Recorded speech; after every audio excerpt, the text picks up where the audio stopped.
Good evening, guys. So today we are going to start this first session of Advanced Taxation Practice to Pass webinar session. So if I may give you an introduction about myself, I'm Rakita Jayatunga, representing Icon Business School from Sri Lanka, and I have been teaching advanced taxation for nearly 10 years now. So during this 5 days time period, so every day, if I give you the agenda for this session, if I may explain that. So we have 5 days, and every day we have 3 hours. And each day I will be discussing some important topic that will be relevant for your exam.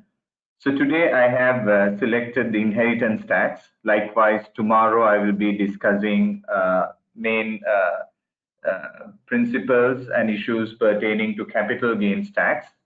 And then on Wednesday and Thursday, I'm planning to discuss two main areas that fall within the category of unincorporated businesses, or rather individual income tax computation. So out of that, the two main areas you get under individual income tax computation is income tax, employment income, that I will be discussing on Wednesday. And then Thursday, I will be discussing principles pertaining to unincorporated businesses such as sole traders and partnerships. And on Friday, I will be addressing main areas pertaining to corporation tax. So anyway, we have a very vast syllabus compared to other subjects that we have. However, during this time period, altogether we have 15 hours. So during this limited time period, I intend to discuss the most important areas that can be tested at the exam. And I will be discussing few questions from the Kaplan revision kit during this time period. So anyway, we know due to COVID-19, our June exam got cancelled. Even March exam got cancelled. So we are going to have the exam hopefully in September. And I know some parts of the region, except for Sri Lankan students, the other parts of the region, I got to know that you guys are going to have a computer-based exam. But for Sri Lankan students who are listening right now, currently it has been indicated that they're going to have a normal classroom environment exam. So anyway, whatever the basis that they're going to use, whether it's a computer-based exam or paper-based exam, it doesn't matter. I will be using the platform dedicated for this purpose. And we know when we practice questions, I will explain that straight away. Now, if you want to practice questions on the platform provided by ACCA at the exam, it's available to all of you. What you can do is you can go to ACCA Global website. Let me show you that.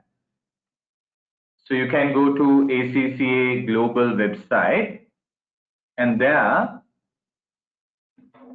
when you go to ACCA Global website,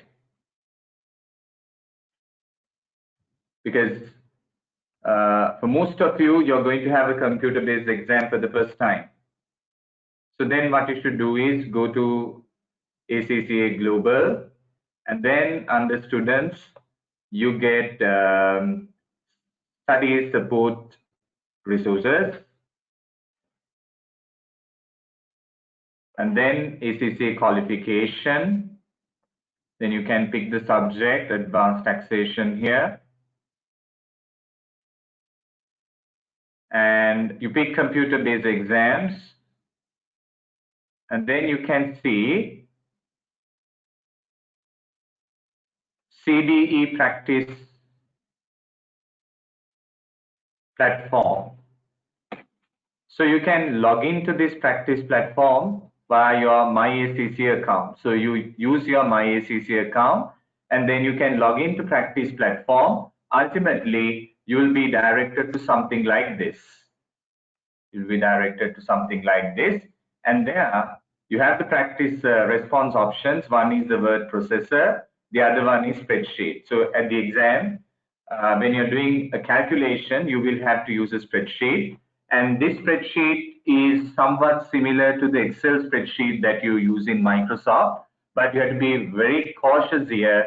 If you are using the spreadsheet or the Excel sheet provided by Microsoft, now you can see this is the one that we are using.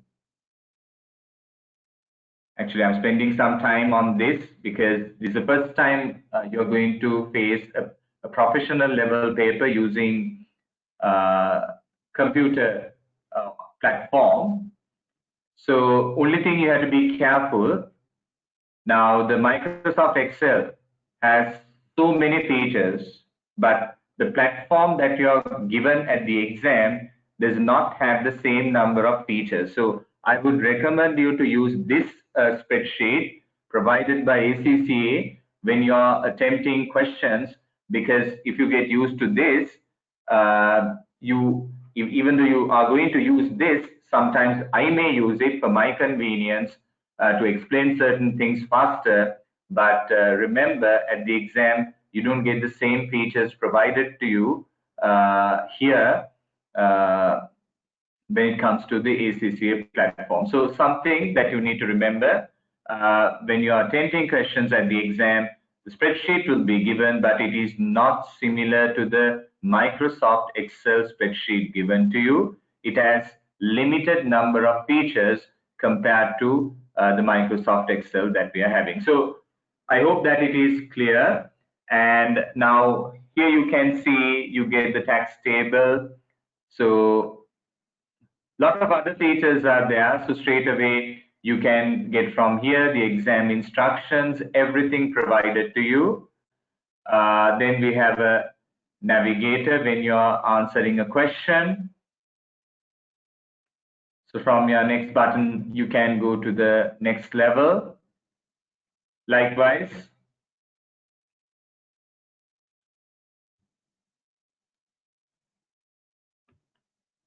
you should pick the blank workspace.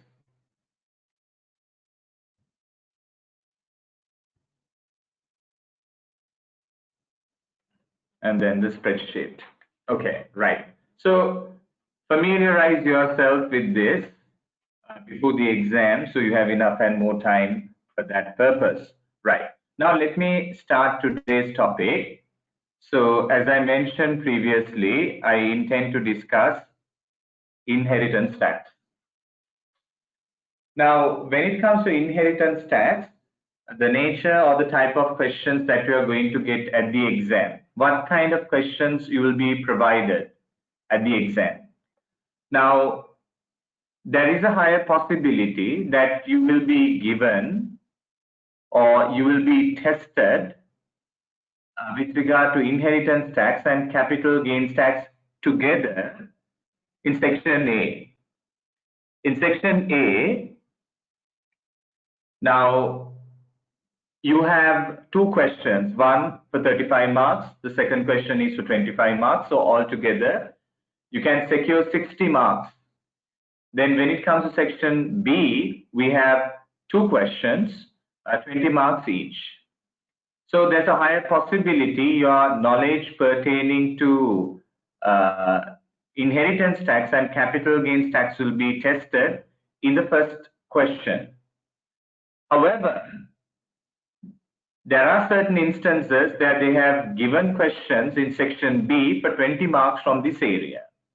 And one more thing that you need to be very careful when it comes to inheritance tax. Inheritance tax, it will not be tested alone. Inheritance tax will always be tested along with capital gains tax. It will be tested along with capital gains tax. Okay. Now, A typical question at the exam, a typical question at the exam,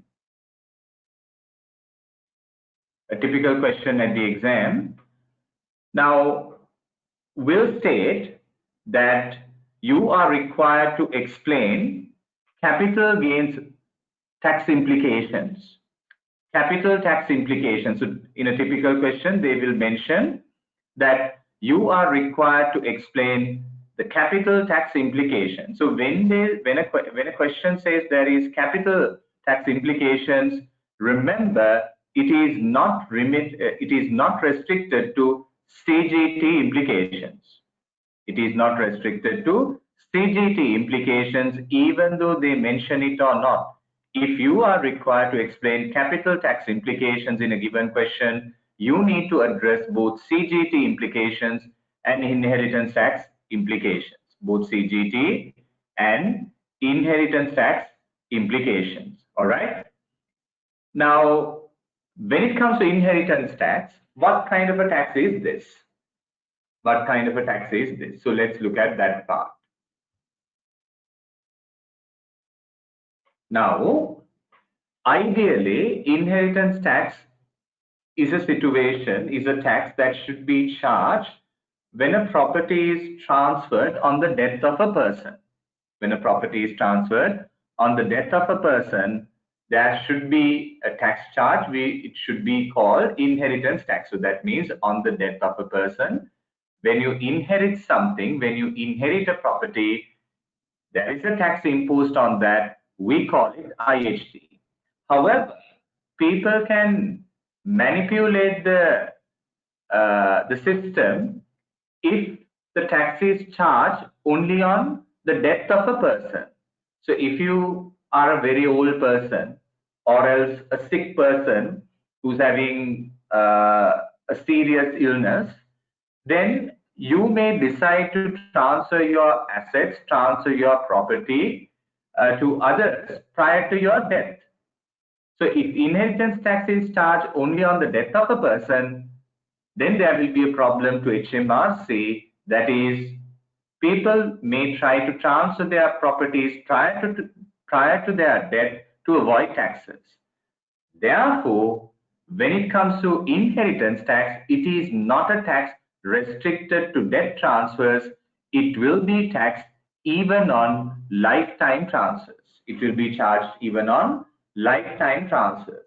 So for exam purposes, you actually need to focus mainly on IHT computation with regard to lifetime transfers. So first we'll look at lifetime transfers. There, during your lifetime as an individual, if you give something to another person, now an individual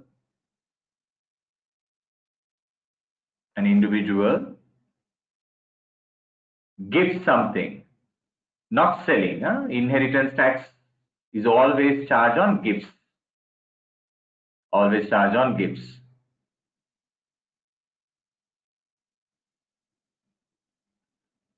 So during your lifetime, you give something to another individual.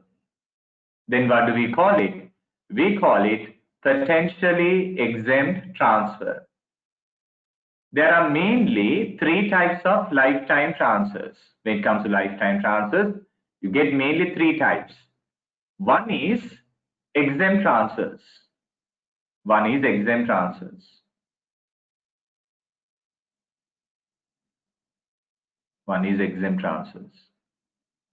The other one, we call it PETs, potentially exempt transfers. Then we have something called chargeable lifetime transfers.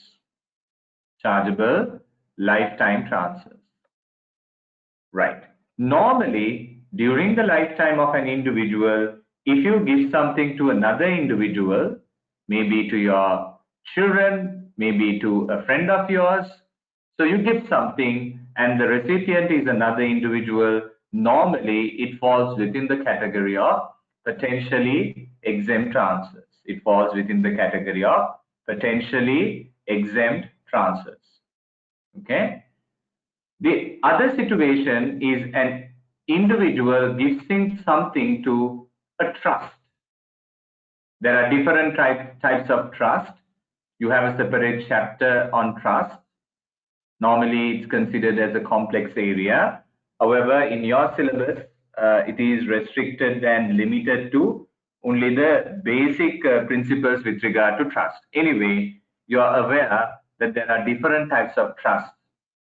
One is discretionary trust, and then we have something called interest in possession trust. Likewise, different types of trust are there. It doesn't matter whether it is a discretionary trust or IIP trust, interest in possession trust. If an individual makes a gift to a trust, then it is treated as a CLT. A CLT. Apart from potentially exempt transfers and CLTs, we have something called exempt transfers. Exempt transfers. So there are several examples that I can give you to address exempt transfers. For an example, there is something called small gift exemption. Small gift exemption. Now that is the situation where one individual gives something to another individual where the value is limited to £250 or less per annum. So if you give something to another individual, which does not exceed in value £250, or it's limited to £250 or less per annum, then it's completely exempt from exempt from inheritance tax. But if the value exceeds £250, in that situation, the full amount will be chargeable for the purpose of inheritance tax. Then we have another exemption. That is what we call marriage exemption. That is what we call marriage exemption.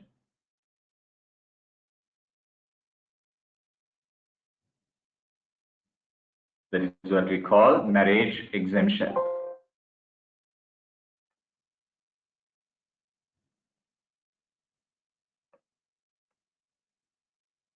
Now, by the way, if you want to download these documents, there are several documents uploaded to your handout section. So from there, you can download these documents. I have even uploaded some questions along with their answers that you can try at home when you're practicing questions for the exam.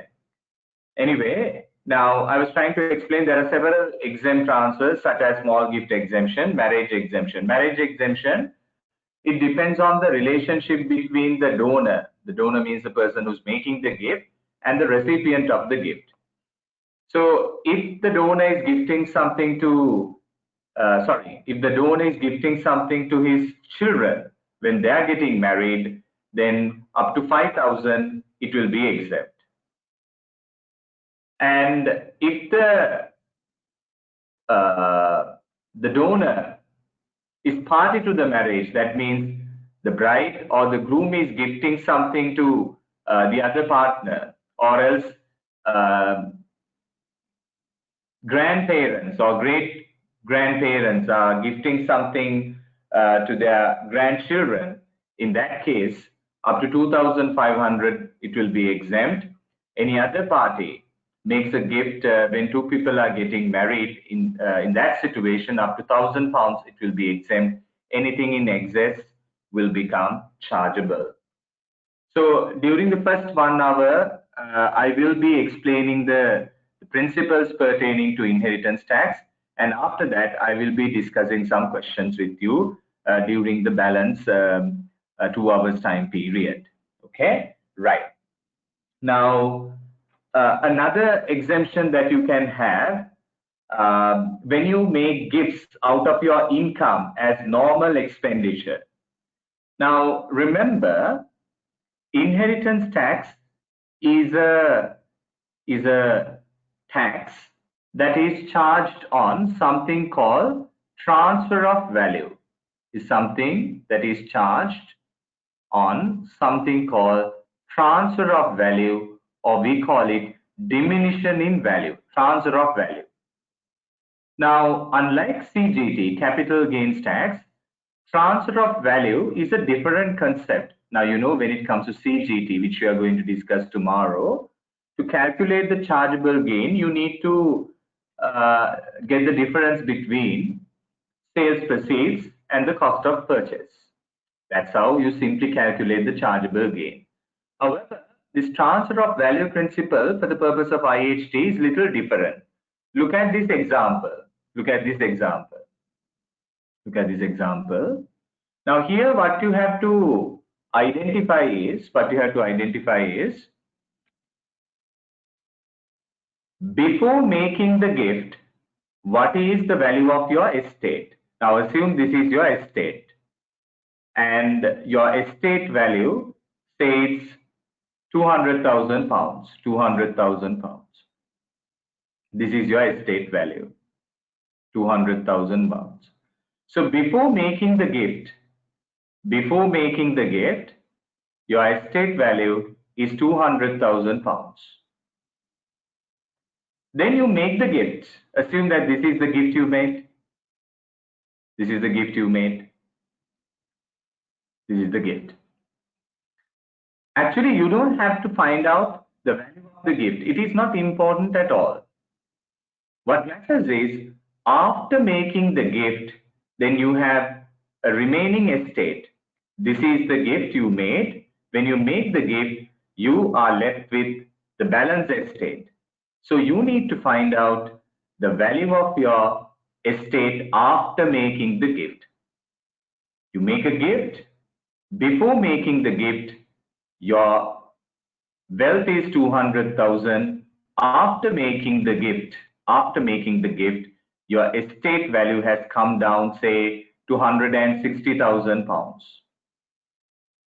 So your estate, your wealth was 200,000. As a result of that, now your estate value or the wealth has reduced to 160,000. That means there's a diminution in value or transfer of value of 40,000. So basically, you are required to pay taxes on these 40,000 pounds. There are some deductions available. I'll come to that in a while. But this is how you calculate the transfer of value. Before making the gift, your wealth was 200,000. After making the gift, it's 160,000. So your wealth declined by 40,000 pounds, which is what we call transfer of value or diminution in value. Okay, right. Then you calculate your transfer of value in this particular way when it comes to lifetime gifts. So there are certain exemptions that I mentioned: small gift exemption, marriage exemption. And if you make a gift not from your wealth, not from your assets, but from your income as a regular expenditure, example, your father or else your grandfather is paying the school fees of his grandson or granddaughter. Now, in that case,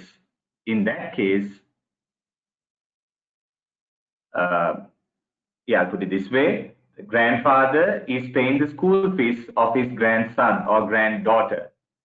In that case, if he's making that payment every month, and if he makes that payment not out of his assets, not out of his wealth, but from his income, in that case, that amount is completely exempt. In addition to that, there is something called annual exemption, which you must be familiar with. Annual exemption. Now, annual exemption is a situation every year, every tax year, you can claim £3,000 as an annual exemption. So in the current year, you can claim £3,000. And if you have not made any gift in the previous year,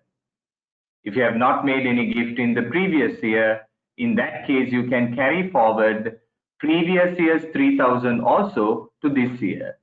So in general, in a given year, you can use the current year £3,000 and any carry forward amount from the previous year.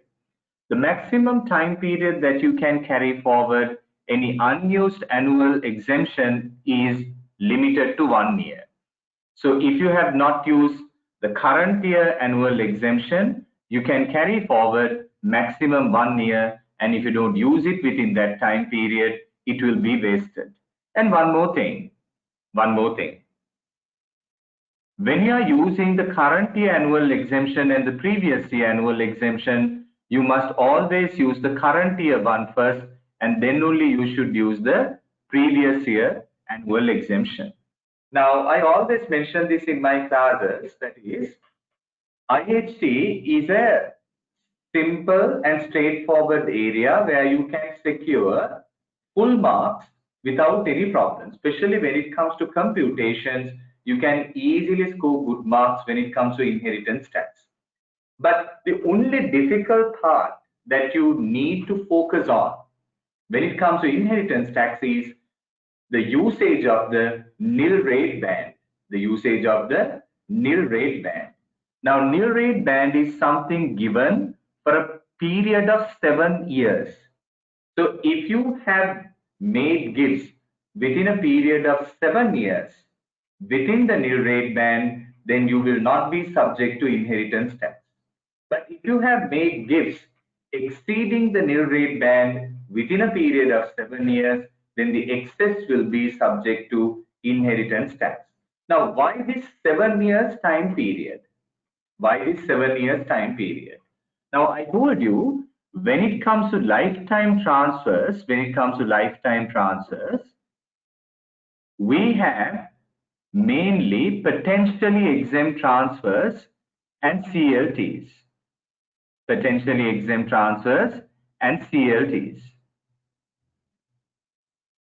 Now, potentially exempt transfer is a situation,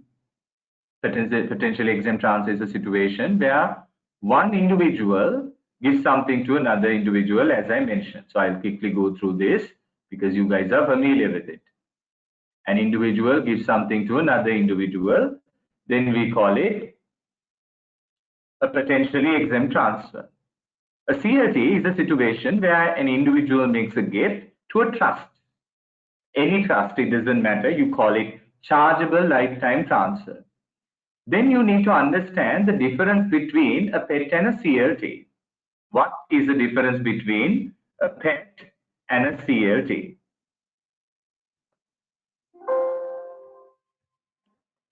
The difference between a PET and a CLT. Look here.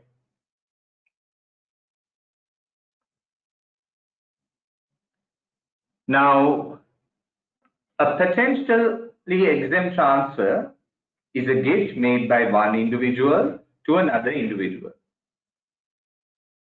Now, don't think too much about these two actually. Even though it's there, you don't have to make the situation complicated. These things exactly they have mentioned, they are not examinable. So in simple terms, remember, a potentially exempt transfer is a situation where an individual makes a gift to another individual, right? And a CLT is a situation where an individual makes a gift which is not exempt or not a potentially exempt transfer. In other words, you make a gift to a trust, you call it a CLT. Then what are the tax implications? If it is a PET, there is no immediate IHT.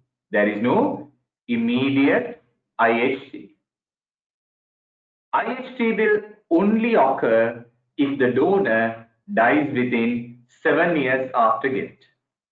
So at the time of making the gift, there's no IHT. If the donor dies after 7 years, again no IHT. But if the donor dies within 7 years from the date of gift, in that case, there will be IHT. However, when it comes to CLT, there is immediate IHT. That is, at the time of making the gift, there is IHT. And there will be further IHT if the donor dies within 7 years from the date of gift. There's immediate IHT at the time of making the gift. And if the donor dies within 7 years from the date of gift, again, there will be further IHT, but there won't be further IHT if the donor dies after 7 years. So you can see when it comes to CLTs, since there is IHT at the time of making the gift, you need to calculate immediate IHT. You need to calculate immediate IHT. Immediate IHT. Okay? I know you guys have to listen now until I complete my theory part. Then after that, we can do some questions. But we'll get the basics right. If it is a CLT, there is immediate IHT. Then how much is immediate IHT? How much is the immediate IHT? How much is the immediate IHT? The immediate IHT depends on who is going to pay IHT. When it comes to pets, this problem will not arise because for pets, no immediate IHT. But when it comes to CLTs, there can be immediate IHT, and the applicable lifetime rate depends on who is going to pay taxes. Because either the donor, that is the person who's making the gift, or the donee, the recipient. Donee. Now, who's the donee here? The recipient of the gift. It has to be a trust. The person who's making the gift is an individual. The person who's receiving the gift, if it is a CLT, for sure, it has to be a trust. So if the donor has agreed to pay lifetime IHT, then the applicable rate is 25%. You just memorize it. It's easier. So if the donor has agreed to pay lifetime IHT, then the applicable rate is 20%.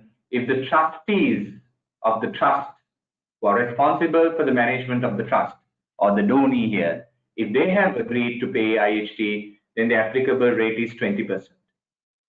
And if the donor has agreed to pay IHT, the chargeable amount is always net figure. Again, something to memorize when you are doing the computations. You'll be able to understand this. But if the donor has agreed to pay, the chargeable amount that you calculate, is the net figure. But if the donee has agreed to pay, the rate is 20%, and the chargeable amount is then should be treated as gross figure all the time. Now, when you're doing a computation, you will be able to have a better understanding. So those are the lifetime rates, and again, there will be further IHT if the donor dies within 7 years, and there the applicable rate would be 40%. There the applicable rate would be 40%. Even if it is a pet, if the donor dies within 7 years, at the time of death, the gift will become chargeable, and the IHT will be taxed at the rate of 40%. We call it the death rate. However, a good news about lifetime gifts is that there are several reliefs available when you make lifetime gifts, especially here on the death of a person. Even though you're going to have inheritance tax if the donor dies within 7 years, you have a special relief called taper relief. You have a special relief called taper relief. So look at the taper relief available. Now, taper relief based on what? Taper relief depends on the time gap between the date of gift and the date of death. If the time gap between the date of gift and date of death is more than 3 years, you get the taper relief. Accordingly, you don't have to memorize this because the rates will be given to you at the exam.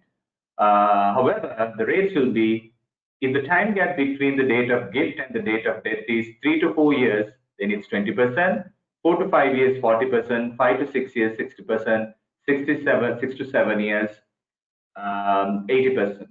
Obviously, if it is more than 7 years, no inheritance tax. So that's something available only on lifetime gifts. And when I'm explaining, there are certain things I must mention, the areas that you have to focus when you're studying. When it comes to inheritance tax, unlike other areas, you have to be familiar with inheritance tax computations.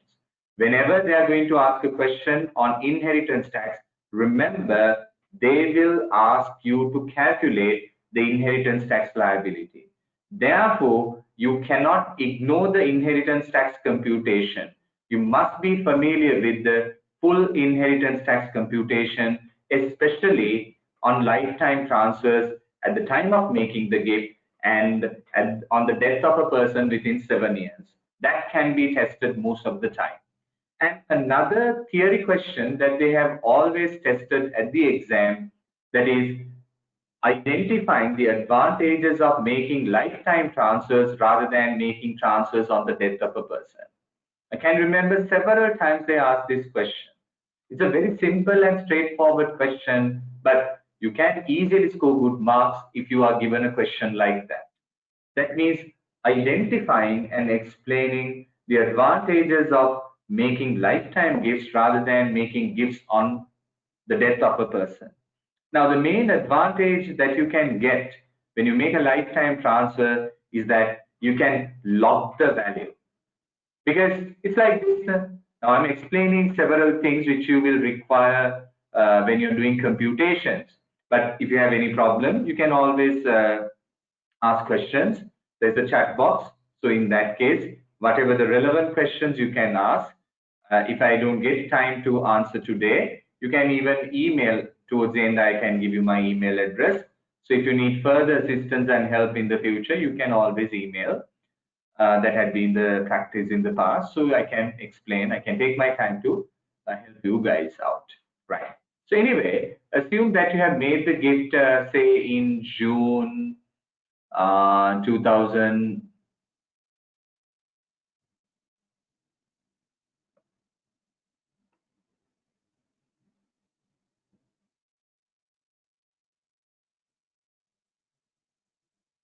Yes, yes, some questions are coming. Yes, I'm available on WhatsApp as well. So I can give you my number towards the end of the session. Yes. There's no WhatsApp group. I mean, I have a WhatsApp group for my Sri Lankan students, but not for others. But I can give you my number so you can ask whatever the questions that you have with regard to the subject. Within the time limit that I'm having, I will give my level best to answer those questions. So anyway, coming back to the topic. So say you made the gift in June 2000 and say 15. And when the value of the asset was £50,000, when the chargeable amount is £50,000, assume that he dies in December 2019. So within 7 years he has died, and assume that it is a potentially exempt transfer. Now here,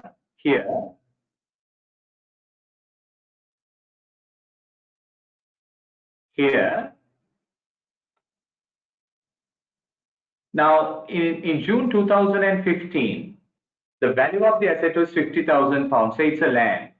And it's the nature when it comes to assets like land, the value will appreciate over time. So by 2019 December, say at the time of the death of the person, the value has increased to £80,000. Now, if you have gifted this asset in June 2015 during your lifetime, even though you die within 7 years period, your tax liability will be calculated on £50,000. That is on the value that existed at the time of making the gift. Now, reality is the value has increased over time. Within this 4 years time period, the value has appreciated. At the time of the death of the person, the value is £80,000, but your IHT liability will be calculated only on £50,000, not on £80,000. So they can actually lock in the value. Lock in the value,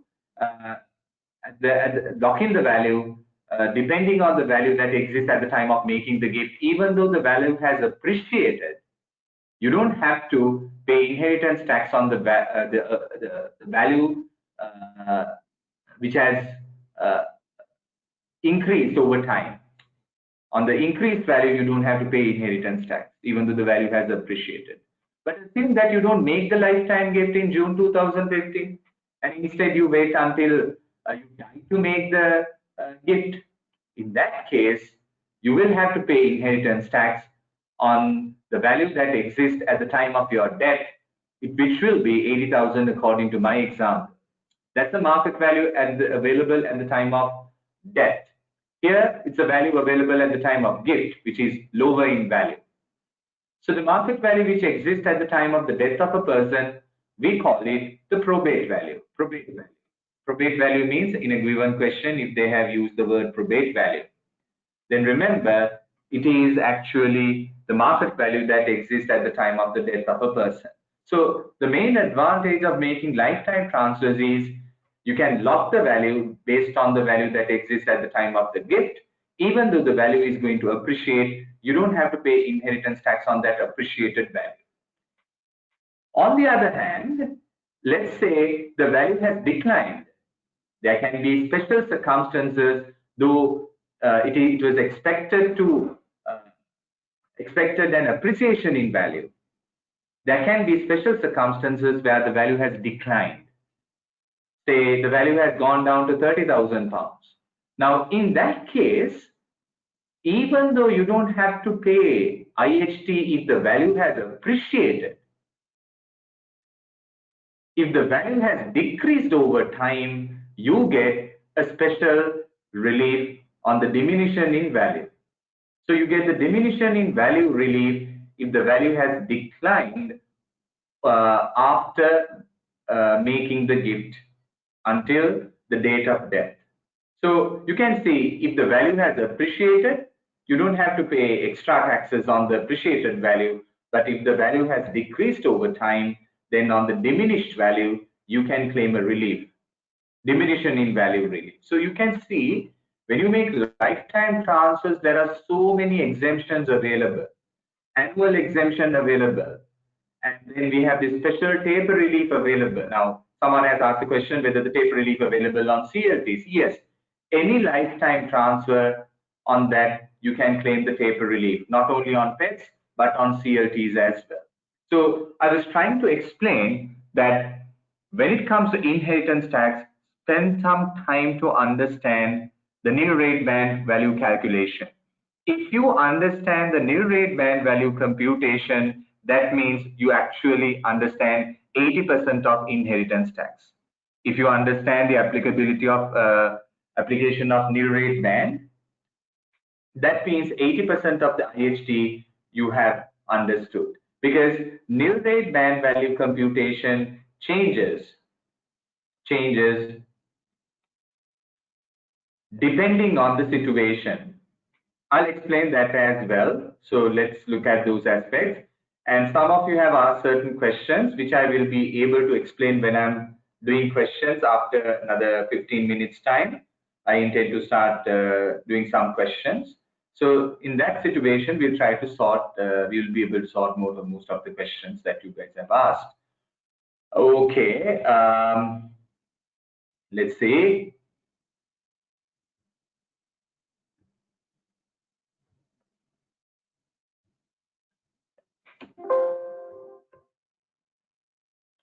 Now, this is the normal computation. This is the normal computation. Transfer of value. Then if there are some special reliefs available, such as small gift exemption, then marriage exemptions, then diminution in value relief. So you can deduct all those things. And then finally, you have to deduct the current year annual exemption and the brought forward or previous year annual exemption. Then you get the chargeable amount. Now this chargeable amount, whether this is going to be the net value,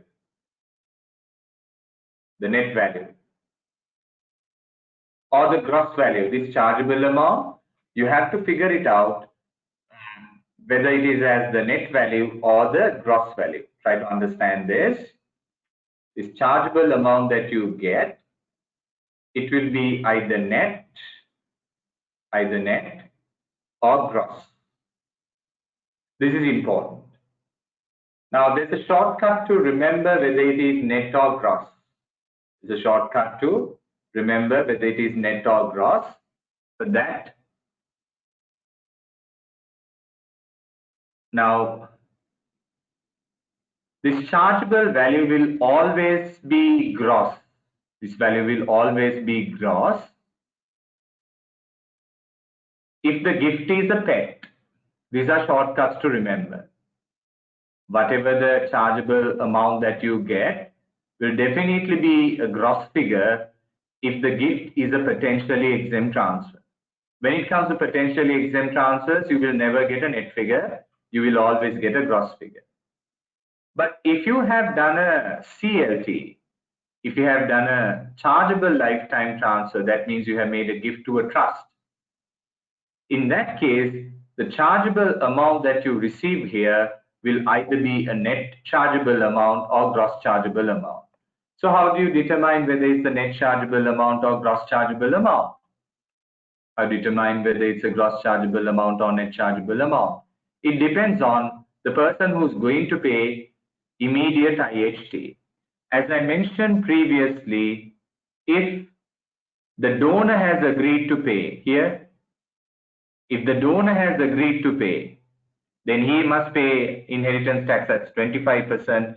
If the donor has agreed to pay, the chargeable amount that you get here will always be the net figure. If the recipient or the donee has agreed to pay the immediate inheritance tax at the rate of 20% in that situation, then the chargeable amount that you get here always will be the gross figure. It will always be the gross figure. So then you get the chargeable amount. If it is a potentially exempt transfer, since there is no immediate IHT, this will be the final answer. But if it is a CLT, after this chargeable amount, then you need to calculate the taxable amount by deducting the nil rate band available. Nil rate band available. The application of the nil rate band computation, I will explain it with a computation. That's the best way to understand this. Without doing a computation, you may not be able to understand the nil rate band computation. Okay. However, there are some important things that you need to remember with regard to the nil rate band.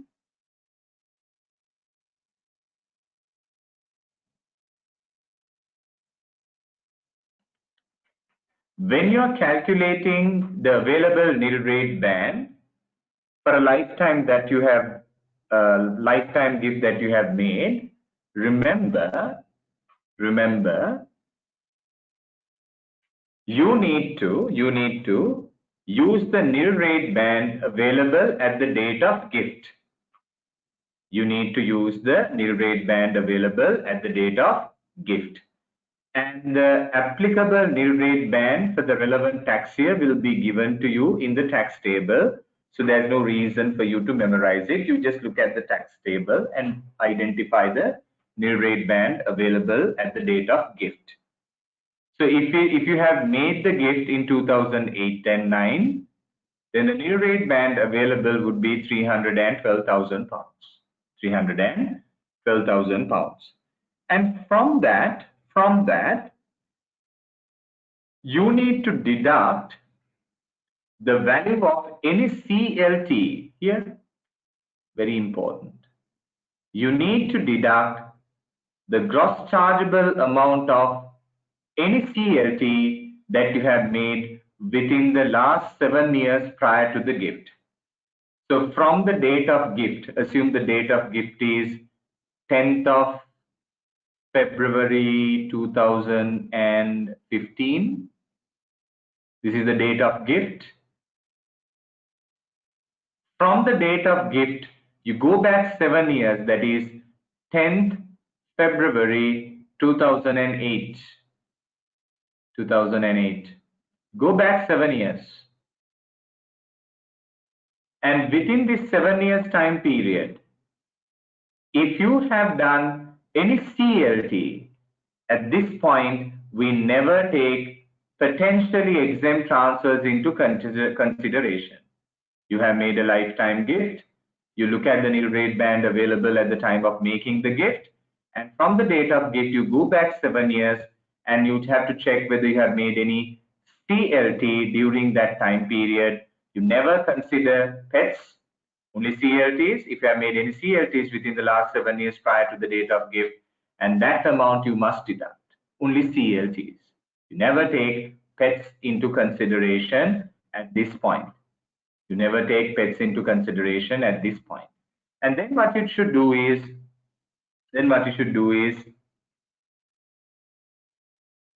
you get the balance amount, that is the nil rate band available, and this you need to deduct from the chargeable amount that you will be able to see when you're doing a computation.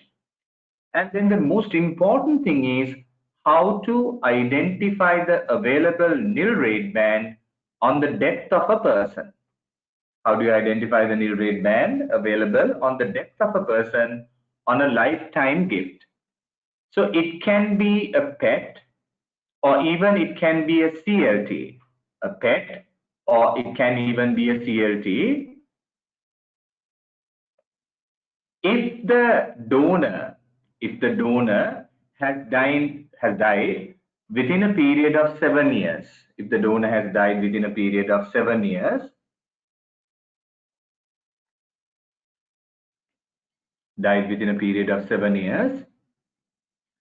in that case, the pet will become chargeable for the first time. CLT will be having further IHT, so they become chargeable if the donor dies within 7 years.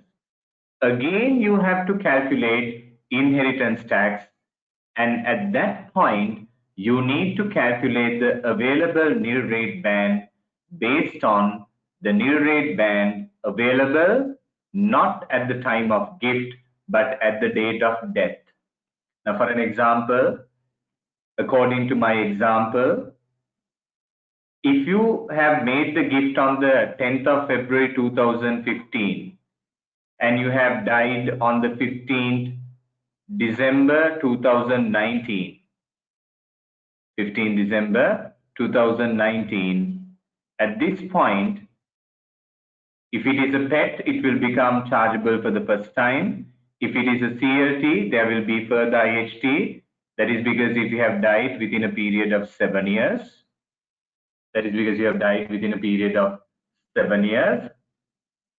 in that case,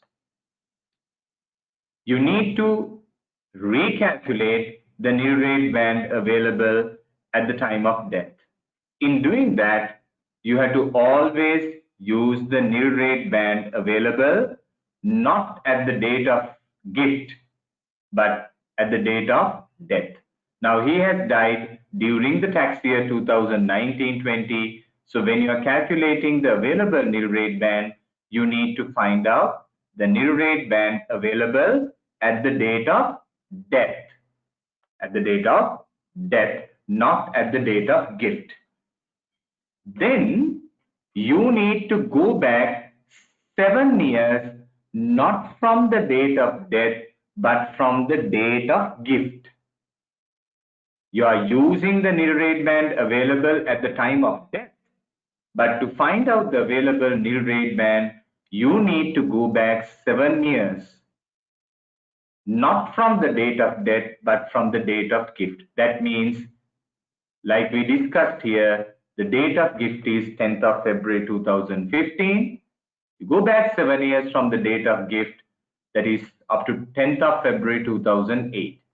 Now, in this situation, when you go back 7 years, you need to find out whether you have done any CLT during this time period and also any potentially exempt transfer that has now become chargeable due to the death of the person. So you go back 7 years from the date of gift, and within this 7 years time period, if you have done a CLT, don't think twice, take that amount into consideration. And within this 7 years time period, if you have done a pet, at once you can't take it, check whether that pet is now chargeable or exempt due to the death of the person. If the pet is chargeable, you take it, but if the pet has now become exempt, as the donor has died after 7 years, if it is a completely exempt pet, in that case, you don't take it. And by deducting, then you get the nil rate band available. So this is what you have to do when you are doing a lifetime transfer computation. It is extremely important for you to understand this computation. That's why I took my time, because most of the time at the exam, you have to deal with this IHT computation. Okay. Now I have included almost everything that you need to be familiar with under inheritance tax, but of course within 1 hour's time I won't be able to discuss everything that you have been given, but I have included everything because you can use this for your reference when you're studying at home. So anyway, this is how the taper relief works.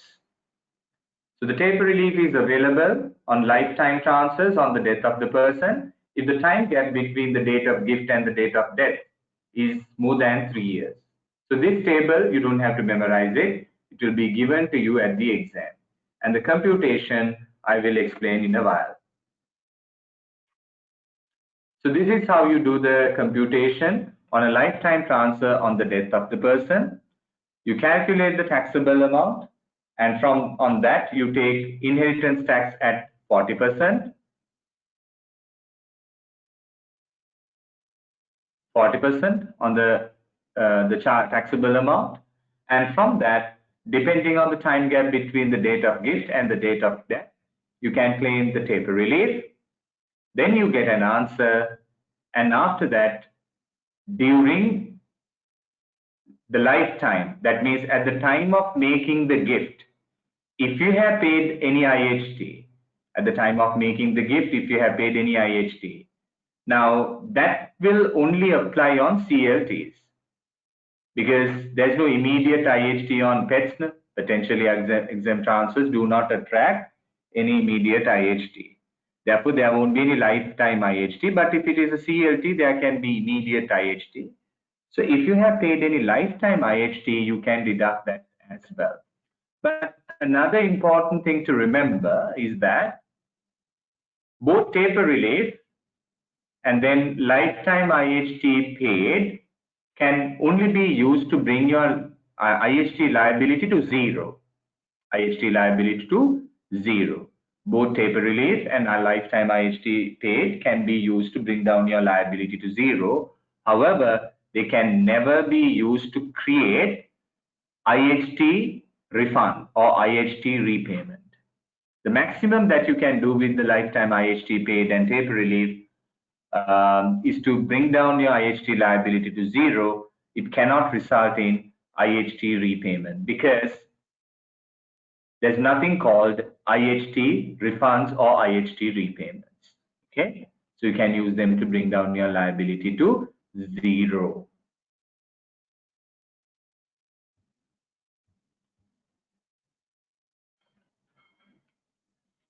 So this is a very good summary. This explains whatever the exemptions available on both lifetime gifts and death estates. There are some exemptions and reliefs that are available only on lifetime gifts. Some exemptions and reliefs are available only on death transfers. But some of the reliefs are available on both lifetime transfers and death estate transfers.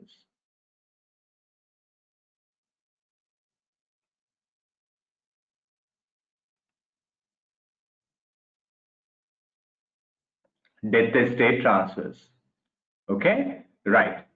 Now,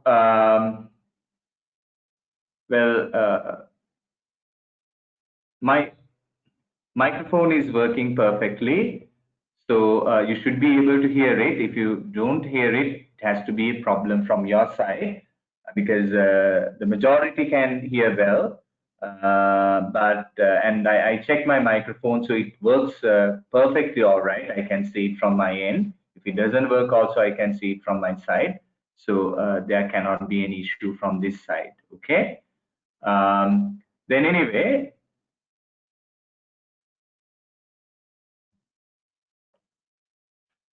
Thanks, Harun. He says working perfectly. So just check from your side, guys, if you don't hear. Okay. Right. Anyway, now coming back. So there are some reliefs available only on death transfers, but only limited number of reliefs. So you can see that's another disadvantage of making transfers on the death of a person, because you have only very few reliefs available, such as QSR, quick succession relief. That is a situation where two people have died at a quick succession. So one person has died and the other person also has died. It's like this. You make the gift to someone, and the person who received the gift also has died within a period of 5 years. So if you have transferred an asset from one person to another person, and both of them had died within a period of 5 years, then you get the quick succession relief actually. So there are the rates. If it is 0 to 1 year, then 100% quick succession relief. Otherwise, 1 to 2, 80%, 2 to 3, 60%, 3 to 4, 40%, 4 to 5, 20% likewise. Now that is not given to you at the exam, so you need to memorize it. Then double taxation relief is there in a situation where you have been taxed in a different country as well. Then there is something called residence nil rate ban. What is this residence nil rate ban? It is a situation on the death of a person.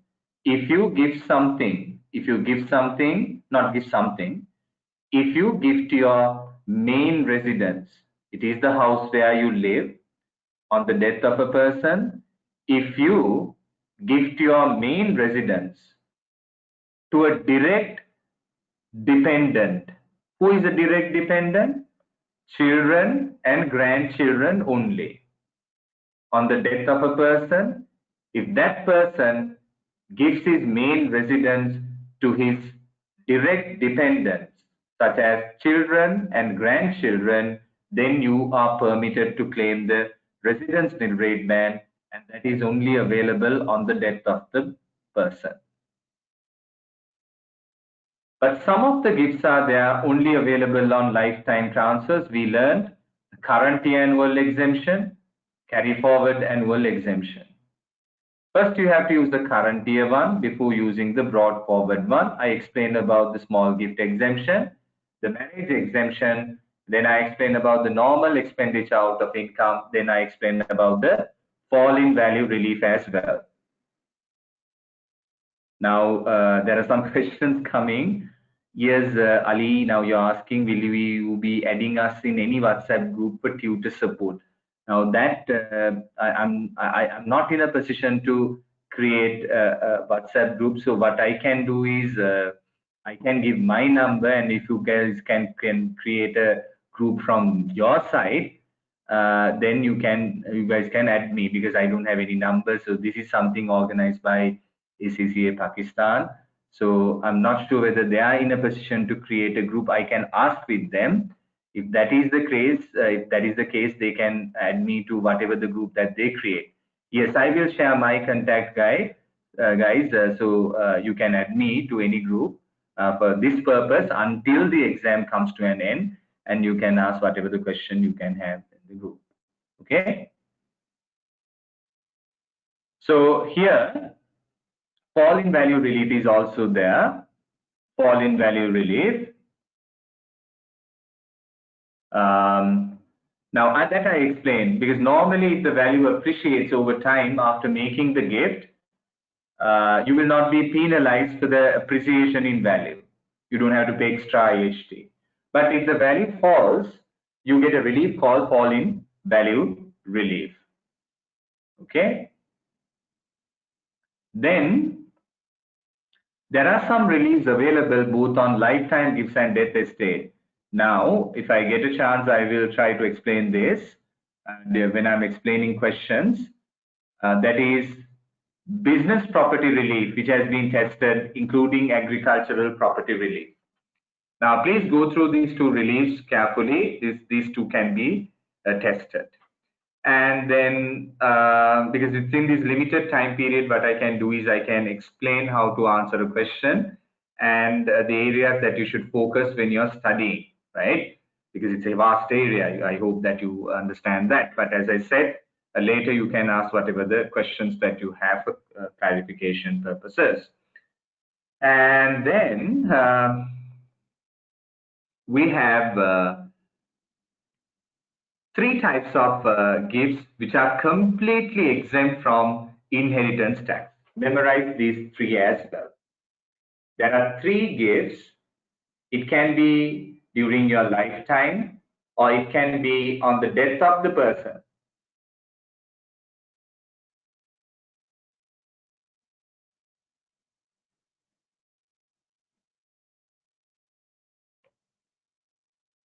On the death of a person, these three are always completely exempt. If you make a transfer to your spouse, to your husband, to your wife, maybe during your lifetime or even on the death of a person, it's completely exempt from inheritance. If you make a gift to a charity, completely exempt from inheritance tax. If you make a gift to a political party, completely exempt from inheritance tax. We call them exempt legacies. We call them exempt legacies. Even if it falls within the qualifying assets for the purpose of agricultural property relief, completely exempt. Business property relief also, it depends. At certain instances, up to 100%, it will be exempt. In certain circumstances, when it comes to quoted shares and all, only 50% will be exempt. So that is something that you need to go through. All right. Now here there is something called, normally, if a UK domiciled person makes a gift to his spouse, his or her spouse, it's completely exempt.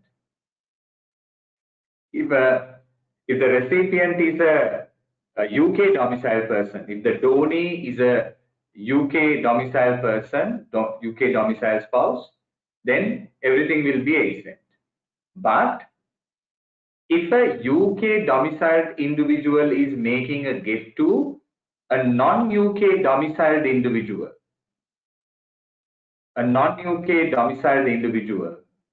in that case, everything will not be exempt, only up to 325,000 pounds, it will be exempt. Normally, a UK domiciled individual makes a gift to a UK domiciled spouse, completely exempt.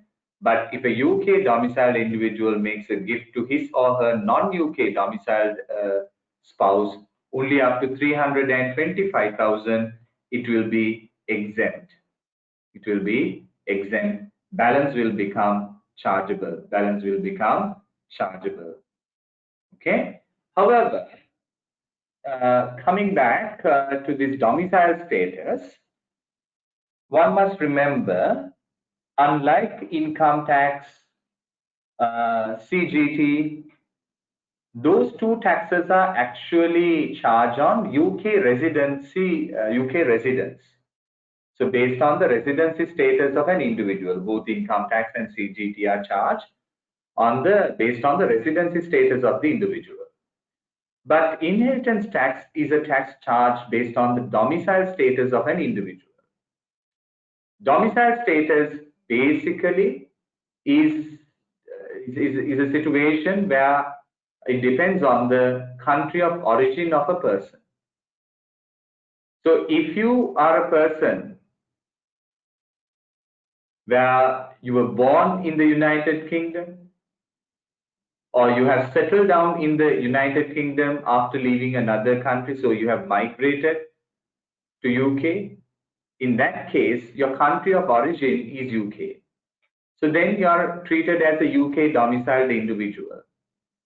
But residency status is something else. Now, if I go to UK and live for more than 183 days in the tax year, even though I am a Sri Lankan citizen, I become a UK resident individual. I become UK resident, but I don't become UK domiciled just because I spend more than 183 days in the United Kingdom.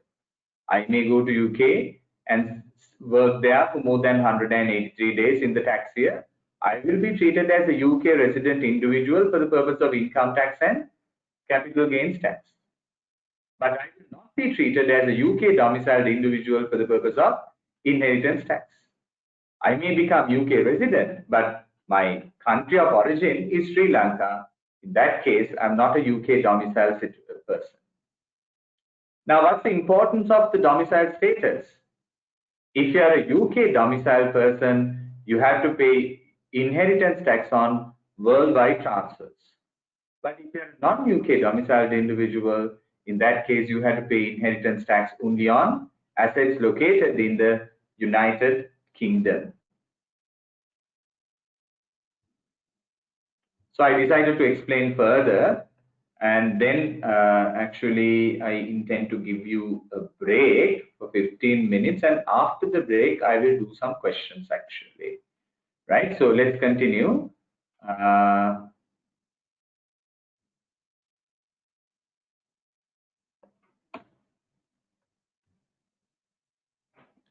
And when it comes to inheritance tax, always spend some time to learn the inheritance tax computation on share disposals. Share disposals. Always spend time to understand the inheritance tax computation on share disposal. So that is something important.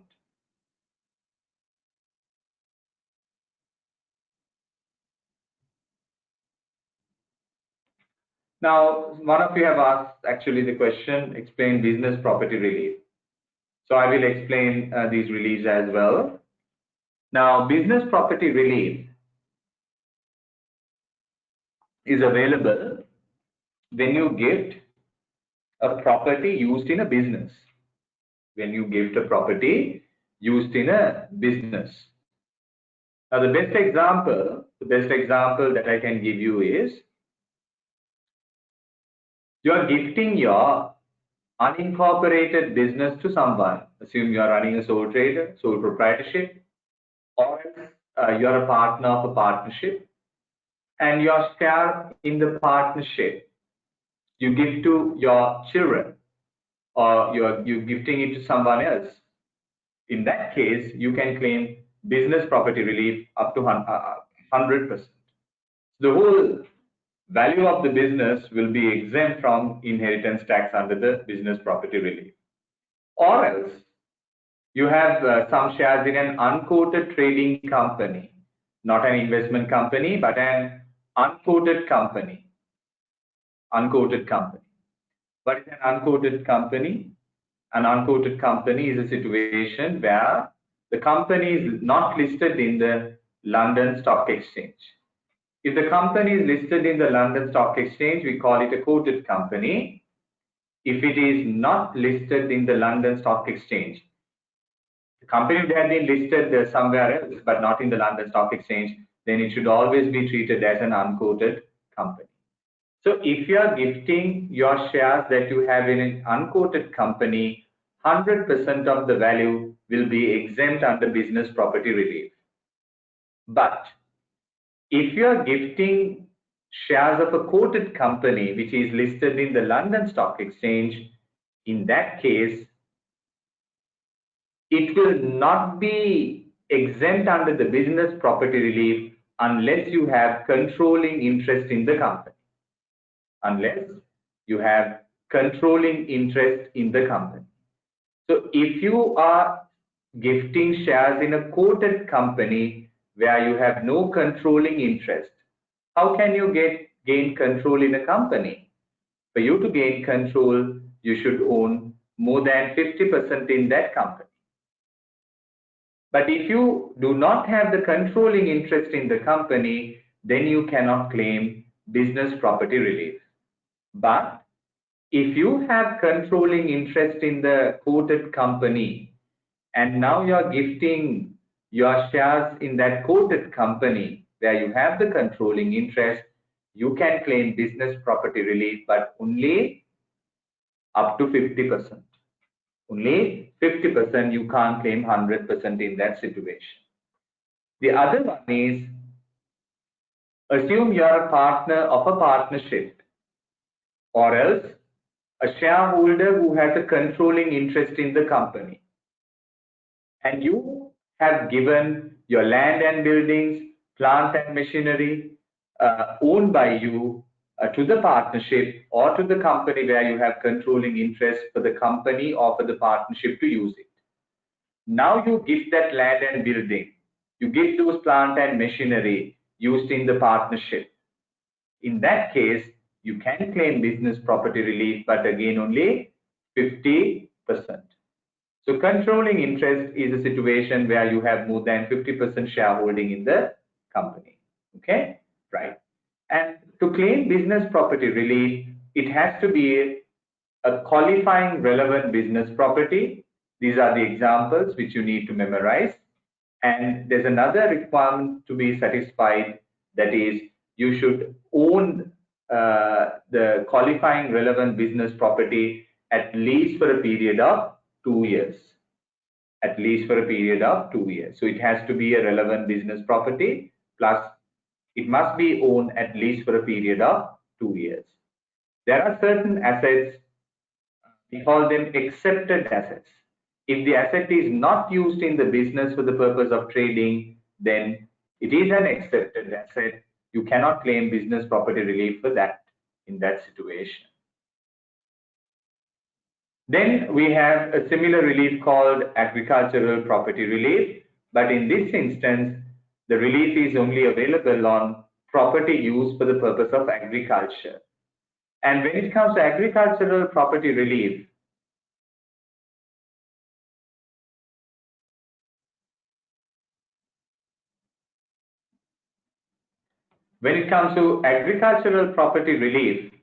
remember, the relief is only available on the agricultural value of the property. Now, these agricultural properties actually having two values. One is the agricultural value, and the other one is the market value or the commercial value available, rather the commercial value, agricultural value and the commercial value. The commercial value and the agricultural value are different from each other.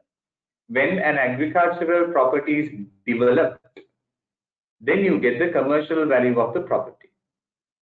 So the difference between the agricultural value and the commercial value of the property is actually the development value. When an agricultural property is developed, then it becomes a commercial property, which has a commercial value. But agricultural property relief is only available on the agricultural value. It is not available on the development value of the property.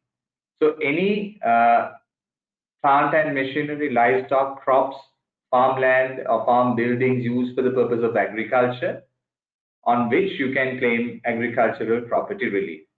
Here also, the properties must be used for a particular time period, and here the time period based on the person who's cultivating the agricultural property. That is, if the owner of the property is the one who's cultivating the property, in that case, the assets must be owned at least for a period of 2 years to claim the agricultural property relief. However, if the property is farmed or cultivated by an outsider, not by the owner, we call it tenanted farm. If the property is cultivated by a tenanted farmer, in that case, the asset must be owned at least for a period of 7 years for you to claim the agricultural property relief.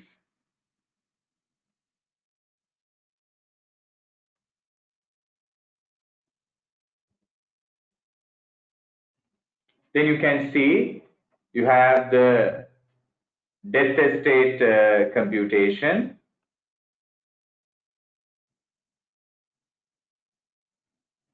Now this is different from transfer of lifetime transfers. So when it comes to death estate computation, it's very much similar to the computation of business that you're going to wind up. A business that you're going to wind up. Now, Yeah, I will give you the break at Pakistan time at 9:20, guys. Sorry, 9:20. No, sorry. Yeah, 9:30. 9:30. Not 9:30. I'm sorry. I'm making a mistake. Now I started 7:30, 8:30. Yeah, 8:30. I will give you the break at 8:30, guys. Okay. So another 10 minutes time. So anyway, coming back to the topic. Now, when you're calculating the death estate, when you're calculating the death estate,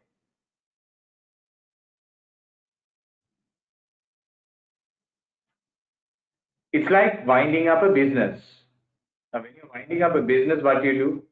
You liquidate the business. You sell all the assets, settle the liabilities, and the remainder will be distributed among the owners of the business. Likewise, on the death of a person, it's a liquidation of an individual. On the death of a person, you need to find out the assets owned by that person who has died.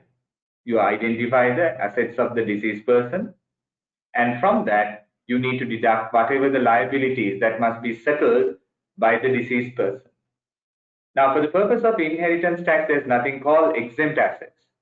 All the assets are chargeable assets for the purpose of inheritance tax.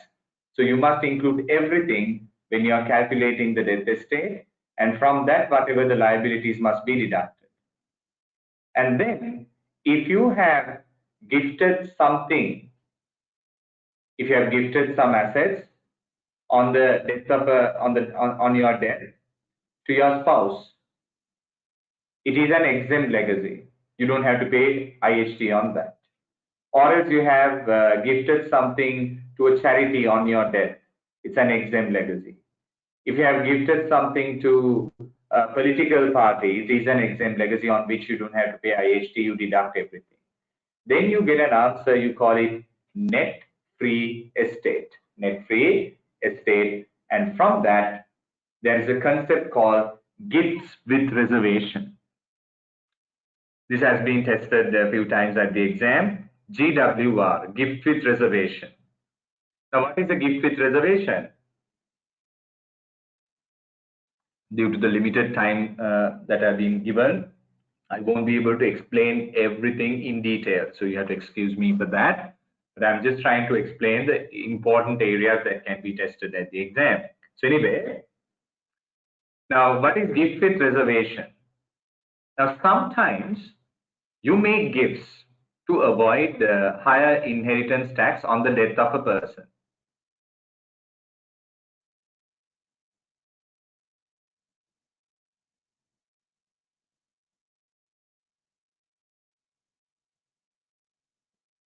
Now, Sri is asking an interesting question. What if you have two spouses at a time?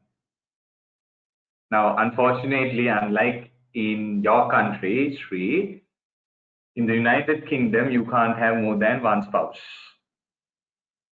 So this problem will not arise, because if you have more than one spouse, then it is a criminal offense. So you will be sent to jail for bigamy, right? So that's you don't have to think about inheritance tax computation in a situation like that, okay? Right. So anyway, I was trying to explain gift with reservation. Now, you make a gift during your lifetime because you know making lifetime gifts will be beneficial than making a gift on your death. Because we learned there are so many advantages of making lifetime gifts. Therefore, what you do is to avoid higher inheritance tax liability on your death, you make the gift during your lifetime. You make the gift during your lifetime, but you continue to enjoy the benefits from that property. Example, you gift your house to your son. You gift your house to your son, but you continue to live in that house without paying any rent. Or else you gift your shares to your daughter. You gift all of your shares to your daughter, but you continue to receive dividend. You don't allow daughter to receive dividend. You have gifted the shares to your daughter, but whatever the income that you get from the shares, you continue to enjoy. So if you continue to live in that house until such time you die, you continue to receive dividend on the shares gifted until such time you die. Actually, it is not a proper gift. If you make a gift, the recipient should be able to enjoy the benefits out of it. Here you have legally transferred the ownership to someone else, but you continue to enjoy the fruits or the benefits of that property. In that case, it is not a pure gift that you have made during the lifetime. HMRC will not consider it as a lifetime gift. Instead, they will want you to include that value in your death estate computation, though you do not legally own the property at the time of death. The legal ownership has been transferred, but the beneficial ownership has not been transferred until your death. In that case, the value of the property must be included in your death estate computation, though you don't legally own the property. Then you get the gross chargeable estate, and from that,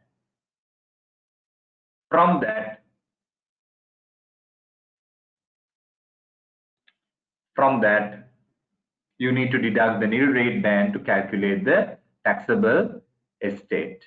Okay. So from the gross chargeable estate, you can deduct the residence nil rate band. That will be only available if the main residence has been gifted to your children or grandchildren, no one else. That's the only situation where you can claim the residence nil rate band. That is gifting your main residence to your children or grandchildren. Then you need to calculate the available normal nil rate band. Then you get the taxable amount. On that, you pay IHT at the rate of 40%. Now, for the tax year, RNRB's residence nil rate band is 150,000, and you don't have to memorize it because it will be given to you at the exam. Further, your RNRB can be reduced gradually if the net estate value before any reliefs and exemptions, if the net estate value exceeds 2 million. So if your net estate exceeds 2 million, for every £1, so for every £2 in excess of 2 million, by £1, your residence nil rate band will come down.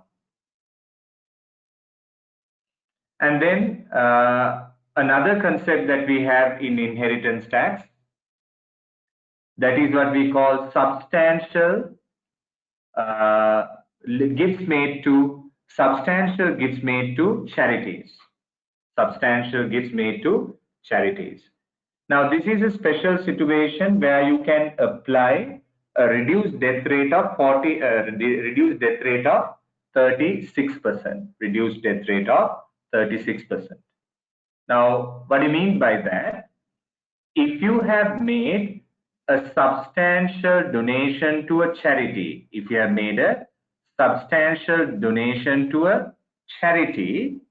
then on the death estate, you have to pay taxes not at the rate of 40%, but at the rate of 36%. So how do you determine whether it's a substantial legacy or not? For that purpose, you need to calculate something called baseline amount.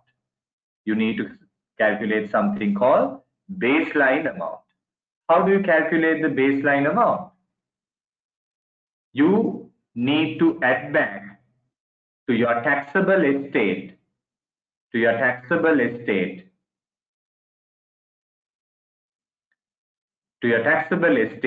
you need to add back the charitable donation that you have made, and also add back the residence nil rate band 150,000. Then you get an answer to the taxable estate. Say it's 300,000. Assume the charitable donation is RNRB is 150,000.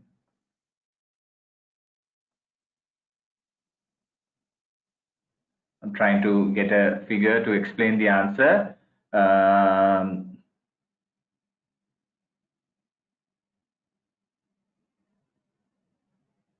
Assume it's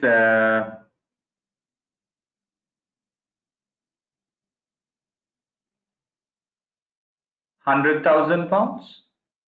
100,000 pounds. So the baseline amount in that case, 550,000. 550,000. And from this baseline amount, take 10%. From the baseline amount, take 10%. So how much is that amount? 55,000 pounds. 55,000 pounds. If your charitable donation, here charitable donation is how much? 100,000 pounds. Your charitable donation is 100,000 pounds. So if the charitable donation is more than the baseline amount, which is 55,000 here, it's a substantial charitable donation. Then on the death estate, you have to pay taxes only at the rate of 36%. But if the donation made is less than 55,000 pounds to the charity, then you are not entitled to use the reduced rate. You have to pay at the normal 40%. Okay, guys, I'm sorry I won't be able to explain everything. So we'll take a break now. After 15 minutes time, let's start again. And then straight away, I will be discussing some questions with you guys, some past paper questions. So let's take a break for 15 minutes and start in another 15 minutes time. Okay.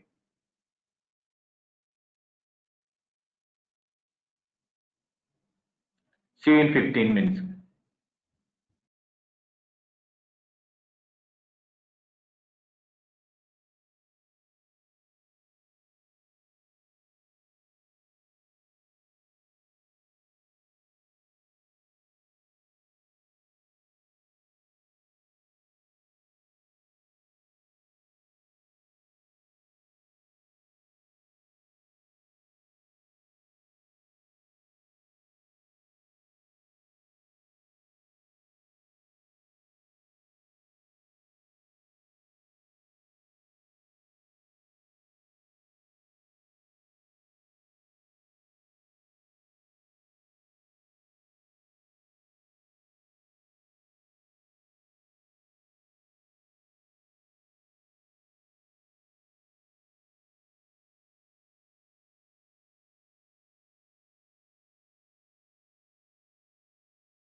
Okay, let's start, guys.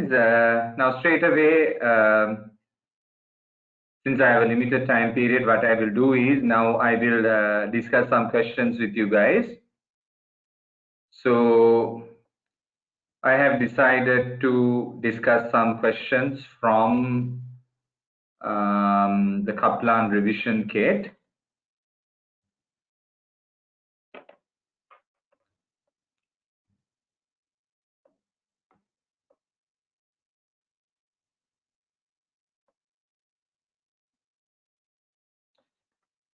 Okay, so let me see, question number 30 of the Kaplan revision kit.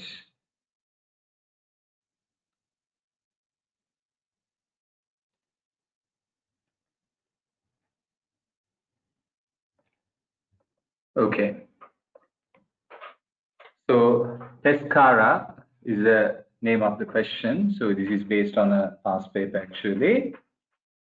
Now, when you're answering a question like this, first we will look at the marks allocated for this question.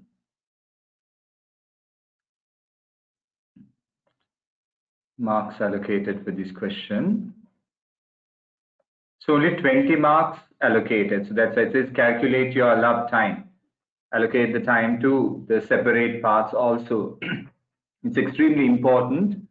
Time management is very crucial when you're answering question at the exam. Now for 20 marks, you can take nearly 36 minutes to answer this question. And for subparts also, you need to allocate time and identify time, how much time you require.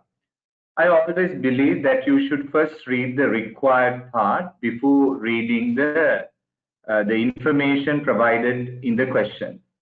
You should always read, in my opinion, if I were you, I will read the required part without first reading the question, because then I know what I'm supposed to do with the information that I'm going to, with the information that I have been given.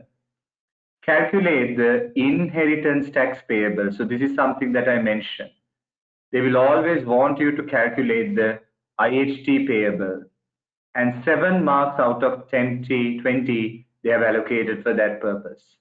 In respect of Marina's gift of the shares in Sepang PLC as a result of her death. One thing I said, they always want you to calculate inheritance tax liability. And another thing that I mentioned during my theory explanation, that you must be familiar with the inheritance tax calculation with regard to gifting of shares. Then B, Roman 1, calculate Pescara CGT liability for the tax year 2021 on the assumption that CEDA. Now, this I'm not going to answer here because tomorrow I'm going to explain capital gains tax. So this I'm not going to explain. Then explain how the proposed gift of the UK property will be treated for the purpose of calculating the inheritance tax due on Pescara's death. So A and C I will answer because those two areas from inheritance tax. And one more thing, I told you whenever they ask questions at the exam, they will want you to explain both inheritance tax implications and CGT implications. I repeat again, if the question says explains the capital tax implications, if the question says capital tax implications, even though they have mentioned it or not, remember you need to address both IHT and CGT explanation. IHT and CGT explanation.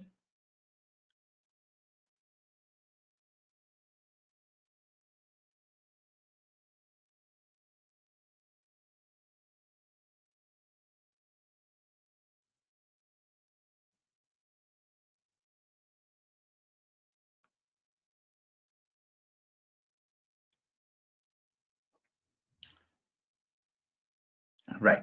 Now let's read the information provided.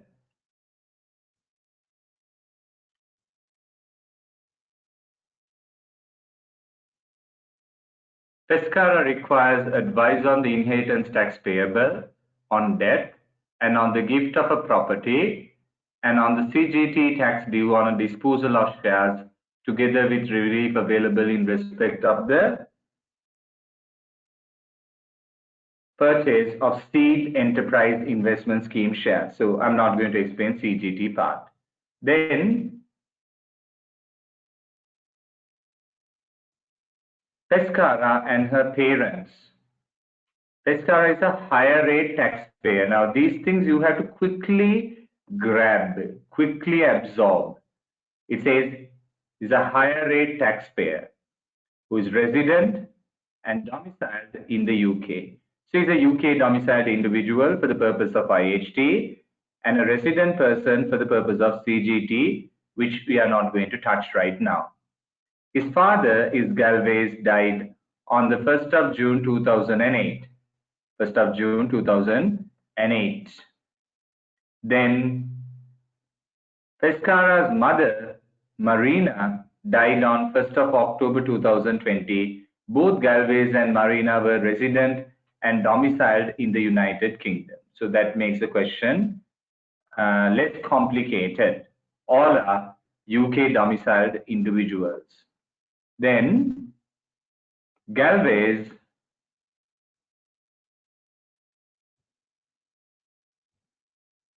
lifetime gifts and gifts on death. This is Pescara's father. Galvez had not made any lifetime gifts. In his will, Galvez left cash 80,000 to Pescara and further 80,000 to Pescara's brother. Okay. Galvez left the remainder of his estate to his wife, Marina. Marina lifetime gifts and gifts on death. On 1st of February 2015, Marina gave Pescara 375,000 shares in Sepang PLC. So the first question was actually about this Sepang PLC. Marina had made no other lifetime gifts.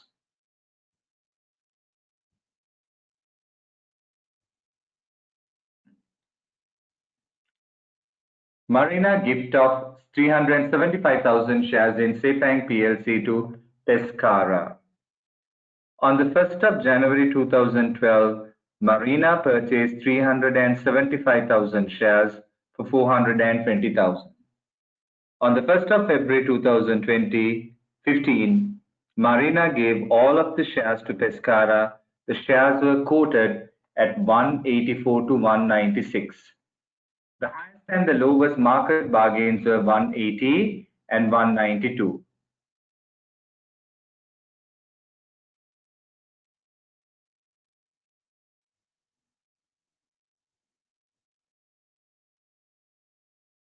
The shares did not qualify for business property relief or CGT relief, so that is also very clear. Acquisition of Sepang PLC by Zolder PLC and subsequent bonus issue. So what has happened? Now the first question is about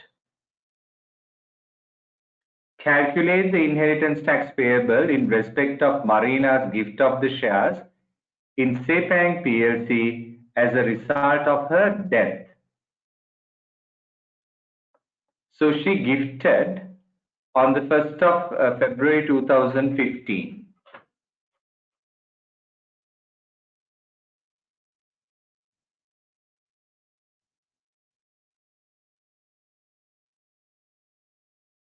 Okay, so let's straight away, let's answer the question with the information that we have been provided with.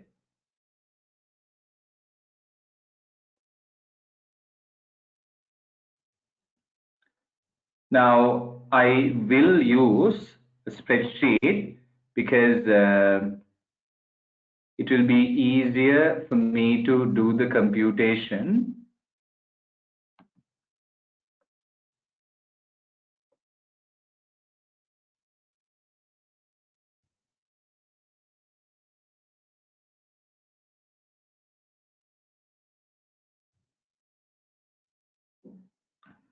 Bear with me, guys, until I get this sorted.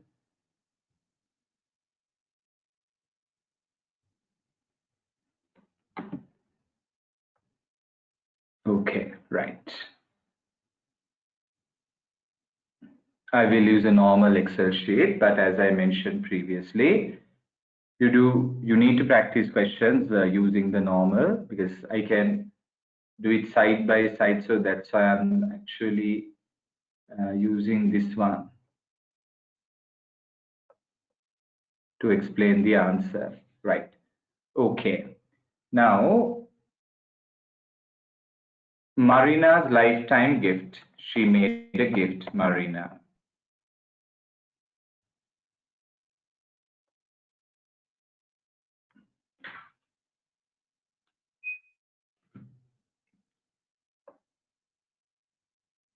Need to calculate the transfer of value. Need to calculate the transfer of value. Now, for the purpose of inheritance tax,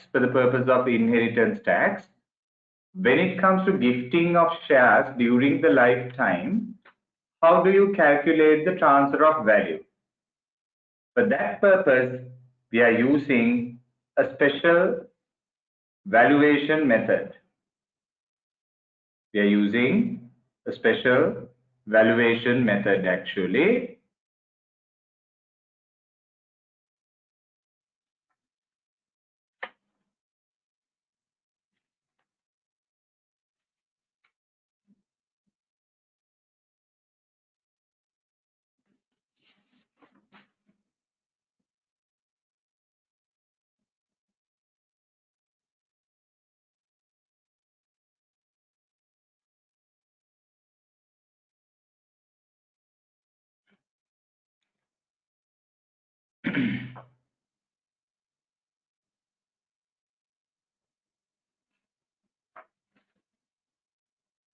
So here, for this purpose, how do you calculate the transfer of value?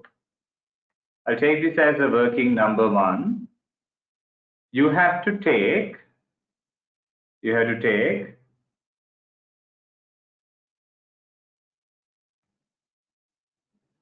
lower of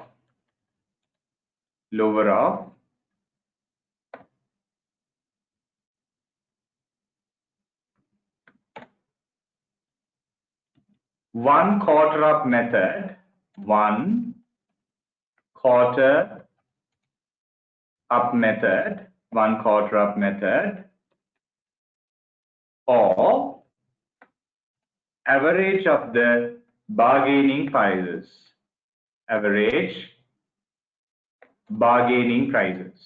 From the two amounts, you have to take the lower amount. Now, here, Marina gave all of the shares to Pescara. That happened when? The date of gift, 1st of February 2015. 1st of February 2015. Okay, 1st of February 2015. And that is during the tax year 2014-15. Identify that. And what is it? It is a potentially exempt transfer also. It's a potentially exempt transfer.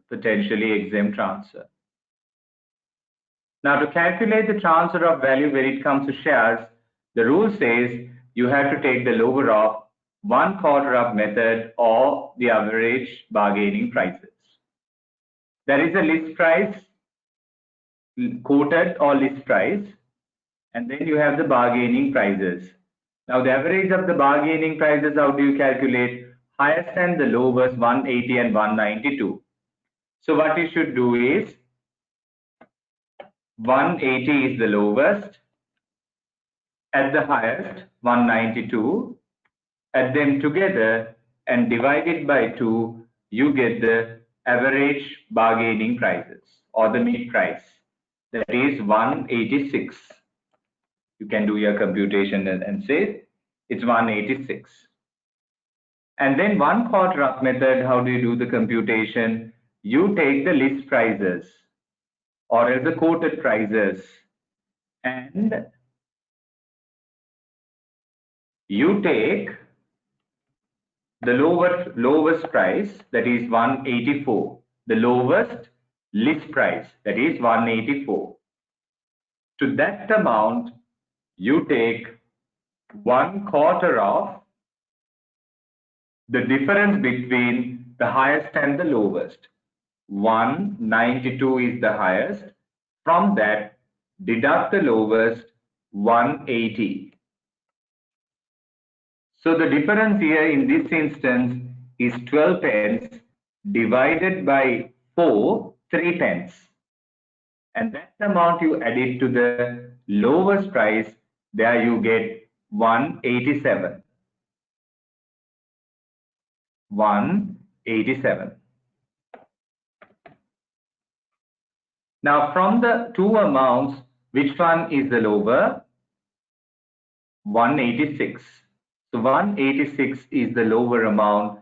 Then when you're calculating the transfer of value, you need to do the computation based on 186. So how many shares that you have gifted? You have gifted 375,000 shares.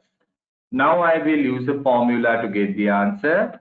375,000 shares you have gifted, and that must be multiplied by 186. 186. Then you get an answer 697,500. That is your transfer of value. So this is the only gift that she has made during her lifetime. Anyway, from this, there are no special exemptions available, but you can deduct the annual exemption. You can deduct the annual exemption here. The current year one, current year means 2014-15 annual exemption,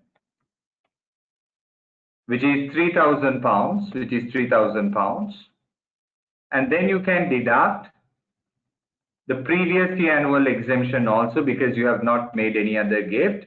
So the previous year one is now carried forward from 2013-14. There you get another £3,000. So when you deduct, you get an answer that is 691,500.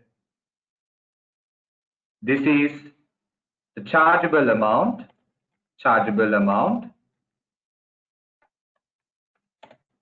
And this is the gross figure, as it is a potentially exempt transfer. It's a potentially exempt transfer. Therefore, this is the gross chargeable amount, and there is no immediate IHT on this value 691,500. On this amount, there's no immediate IHT as it is a potentially exempt transfer. However, this 691,500 will become chargeable if the donor dies within a period of 7 years. Marina made the gift on the 1st of February 2015, and we need to look at the date that she died. So if she has died within a period of 7 years from the date of gift, then this 691,500 is going to be chargeable. So Marina died on the 1st of October 2020. Date of death,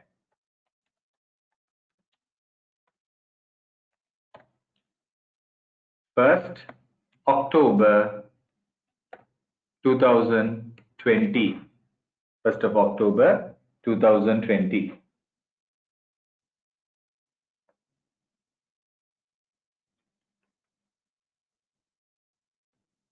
So you can see Marina has died within 7 years from the date of gift. Therefore, this 691,500 becomes chargeable.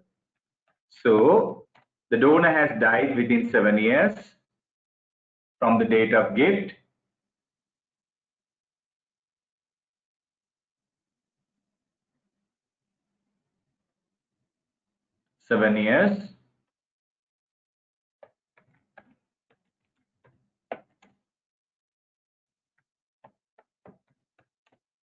Gross chargeable amount 691,500 will become chargeable now,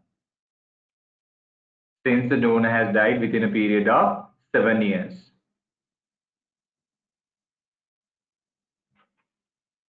Then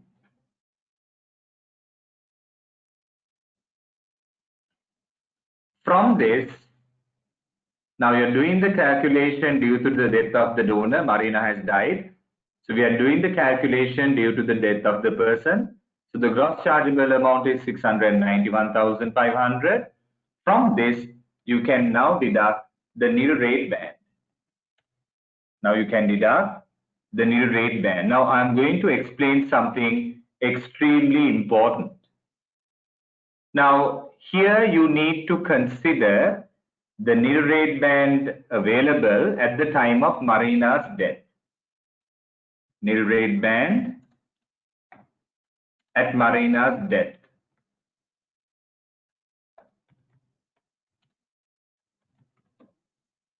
Now I need to add.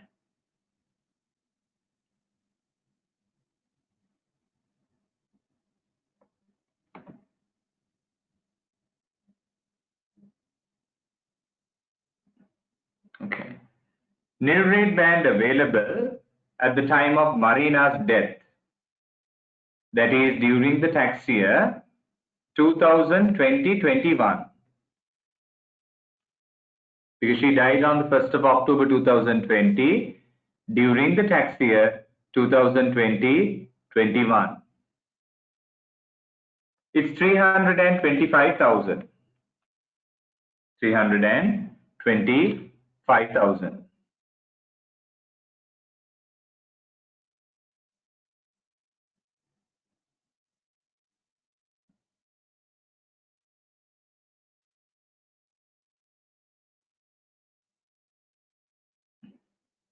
Okay, 325,000. Now, this is the important thing. During my theory session, I did not explain this, but a commonly tested one. That is, if one spouse has died without utilizing the full nil rate band available, the unused percentage of the nil rate band can be transferred to the other spouse who has died second. So if a spouse has died without fully utilizing the nil rate band available, any unused percentage of the nil rate band can be transferred for the second spouse to use on his or her death. So we need to check whether Marina's husband, that is Galvez, has died without fully utilizing the nil rate band available. So Marina died second, that is after the death of Galvez. Galvez died on the 1st of June 2008. Marina died after that in October 2020. Now we need to check whether there's any unused nil rate band available to Galvez, then we can transfer that to Marina on her death. Now, Galvez has not made any lifetime gift. However, Galvez has died while transferring cash 80,000 to Pescara and another 80,000 to Pescara's brother.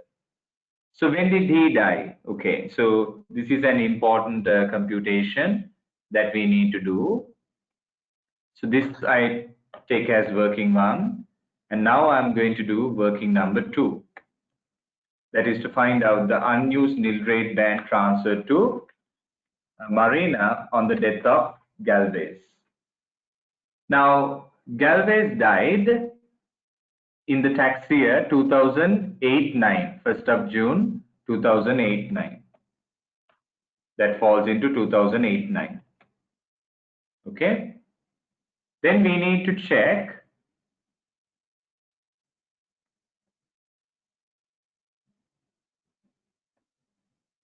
here, the calculator is also there. We need to check the tax table.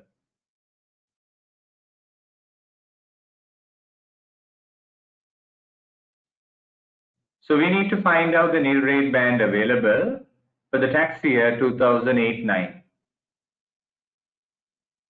Here you can see 2008-9 tax year starts when? 6th of April 2008 to 5th of April 2009. 6th of April 2008 to 5th of April 2009, it is 312,000. So from the tax table, I gathered the information required. It is 312,000. So at the time of Galvez's death, the nil rate band available was 312,000. 312,000. Now he has not made any lifetime gift. So he has not used the nil rate band for his lifetime gifts. So then on his death, he has made a gift of cash, 80,000 to Pescara and another 80,000 to Pescara's brother. Everything else he has left to his wife Marina, which is an exempt legacy. So that means from this 312,000 for the chargeable estate,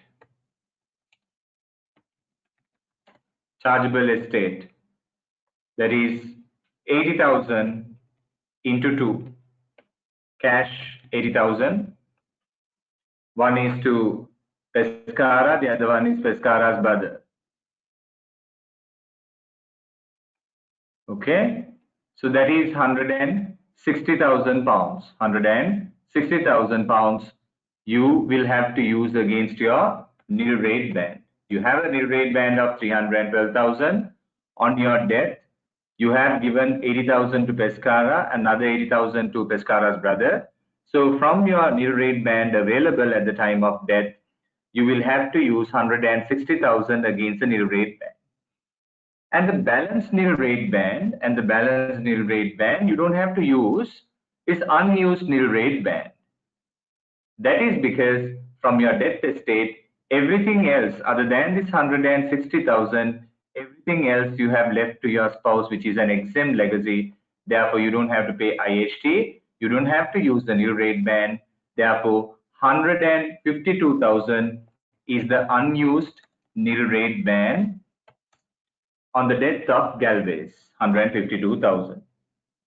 This you have to take it as a percentage. If you take this as a percentage of the total nil rate band, 152,000 is the unused amount.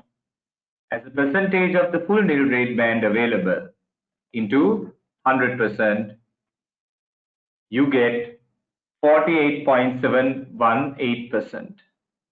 We'll keep it to 3 decimals. Yeah, 3 decimals. 48.718%. So that means out of the nil rate band available, 48%, 48.718% was not or was unused on the death of Galvez. So this can be transferred to Marina for her to use it at the time of her death. Therefore, in addition to Marina's nil rate band, so any unused nil rate band of your spouse can be transferred to the second spouse for her or for him to use it on the death of that person. So there's an unused nil rate band of 48%, 48.718%. That can be transferred to Marina for her to use it on her death. So that means Marina has her own nil rate band. Yes, Fatima, now you're asking a question. Can the nil rate band be transferred even after any amount of years? Definitely yes. It doesn't matter how many years it had taken. So if your first spouse has died without using the full nil rate band, the unused percentage can be used to the second spouse for her or him to use it on his or her death. So at the time of your death, you have 325,000. In addition to that, you can use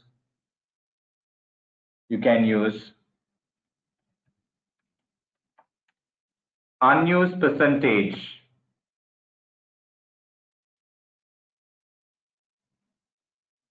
of Galway's nil rate band. How do you calculate it? What you should do is, at the time of your death, at the time of Marina's death, the available nil rate band is 325,000. That answer must be multiplied by 48.718%. 48.718%.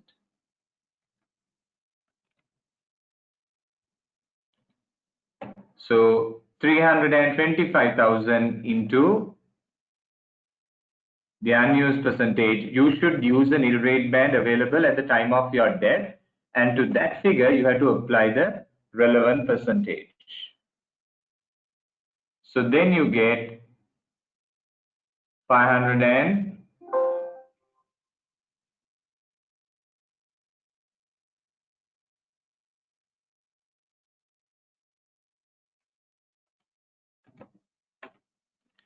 80,000, 558,333. 158,333 is the answer. Okay, so that means the total nil rate band available. Total nil rate band available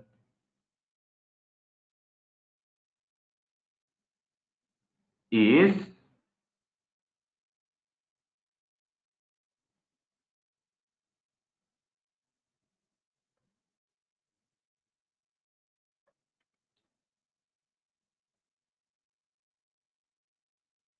483,000,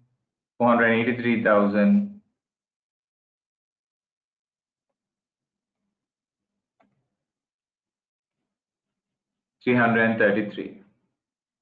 Now normally what you do is you have to go back.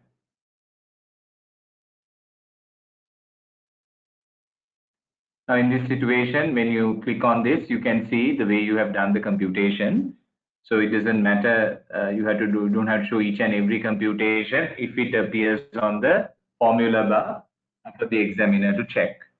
Okay, right. So you can use this formula when you're doing your computation. So you have 483,333. So this includes Marina's nil rate band as well. Marina's nil rate band is 325,000. In addition to that, she was able to use her husband's nil rate band, which was 158,333. Altogether, 483,333 is the nil rate band available. And this person, Marina, has not made any other lifetime gift.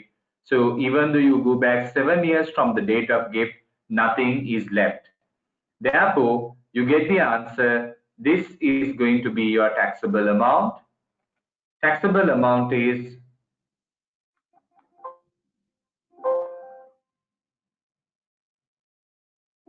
208,167. So this is your taxable amount on which you must pay inheritance tax.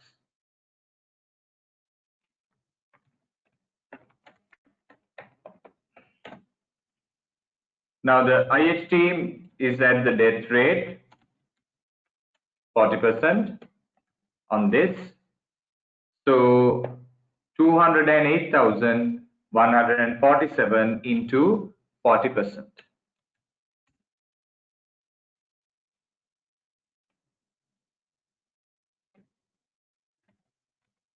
That is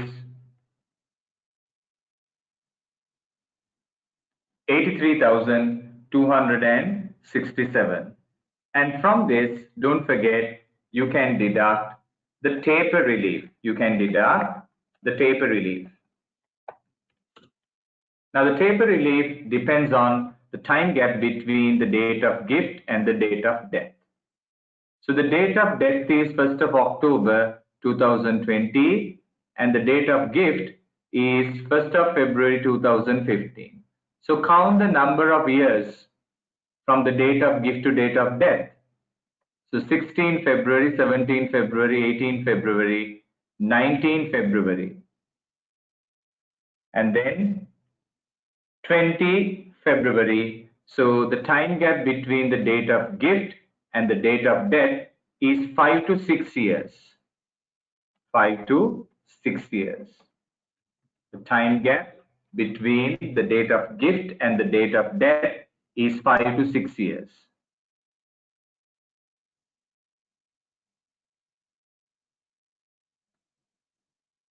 So normally, now there are some questions. The platform that you have to use in a CBE exam, computer-based exam, you don't get to choose. Along with the question, they will give you the spreadsheet. Normally, that is how it works in the skills level. So there, if you get to choose, then you can even do your explanations on the Excel sheet. But normally, it's inbuilt. So if it is a question where you have to do computations, in that case, it will be a spreadsheet. But if it is an explanation, there will be a Word document on which you have to write the explanation. So it's inbuilt. You don't get to choose in that case. You have to just use whatever you have been given. So 83,267. So the taper relief is based on 5 to 6 years. That is the time gap between 5 to 6 years. So as a percentage, how much? 5 to 6 years means 5 to 6 years, 60%. 5 to 6 years, 60%. So from 83,267, 60% you can claim as the taper relief. You can claim as the taper relief, that is 49,960. And then you get an answer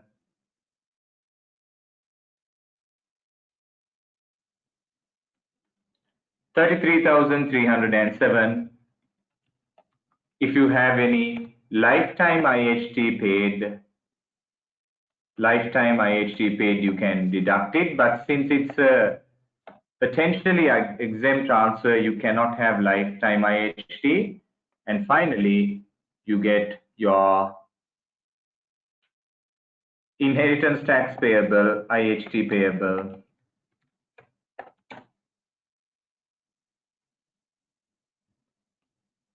$33,307.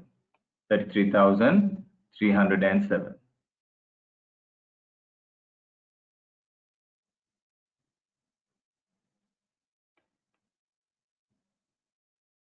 Okay.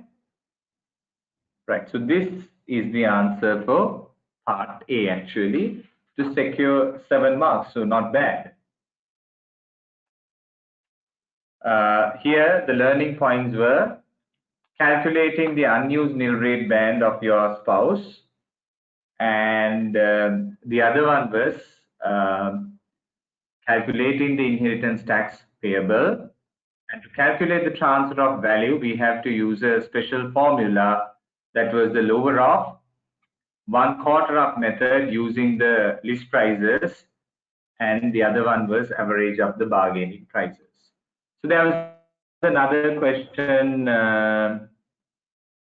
that was section C. Section C.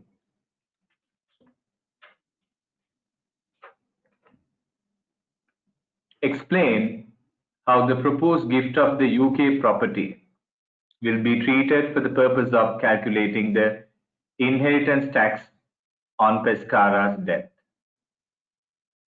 That's something else here. Explain. So you don't have to do any computation. You just need to address the key principles, key rules pertaining to gift of this UK property. Let's look at the nature of the property. Pescara intends to give a UK property to her son on the 1st of October 2021. Pescara intends to continue to use this property rent-free such that the gift will be a gift with reservation. Now, can you see?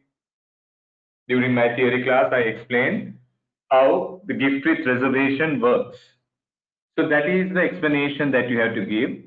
No computation required. You just have to explain how it works. And you can easily secure 4 marks by answering the question. But let me explain some additional things.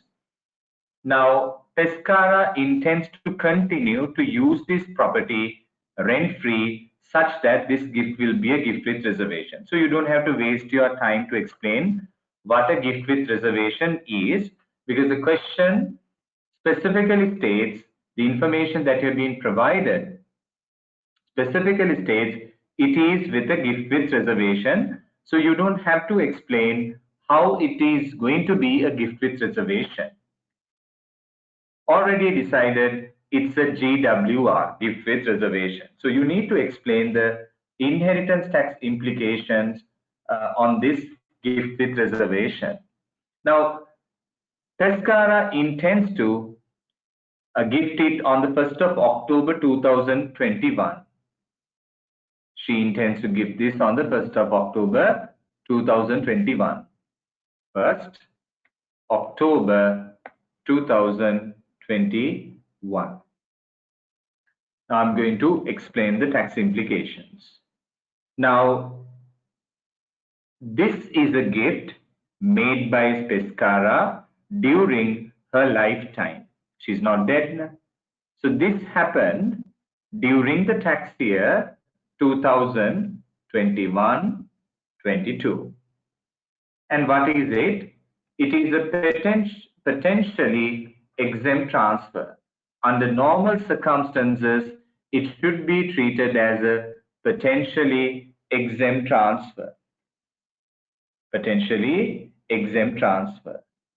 Then you take whatever the transfer of value, deduct the annual exemption, and calculate the gross chargeable amount in the usual way. Gross chargeable amount in the usual way. You calculate the gross chargeable amount in the usual manner. Now, anyway, since it's a pet, no immediate IHT. No immediate IHT.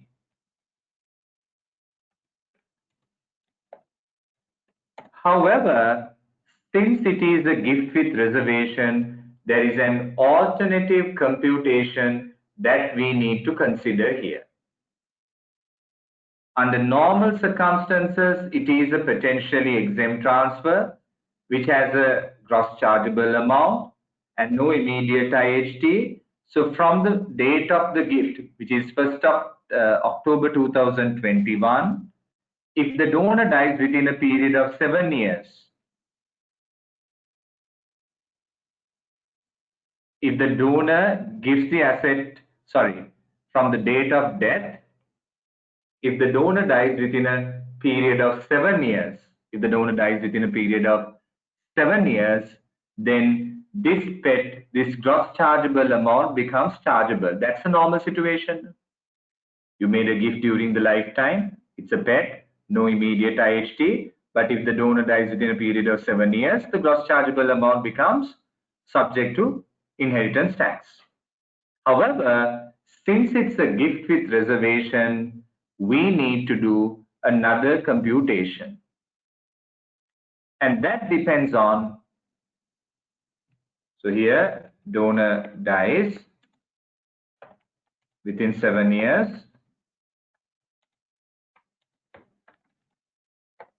Gift becomes chargeable. This is a normal situation. Listen very carefully. Yeah? However,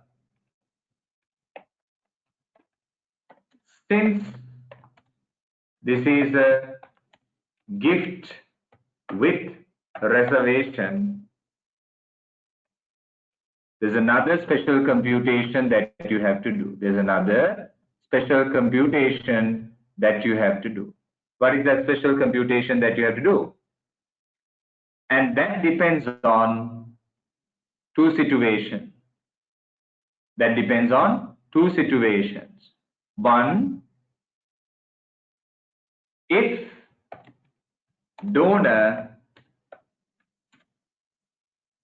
lives or if donor uses the asset until his death, until his or her death.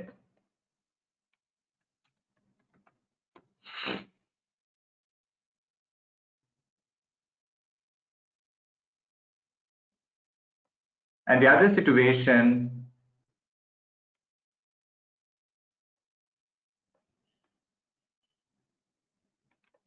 if donor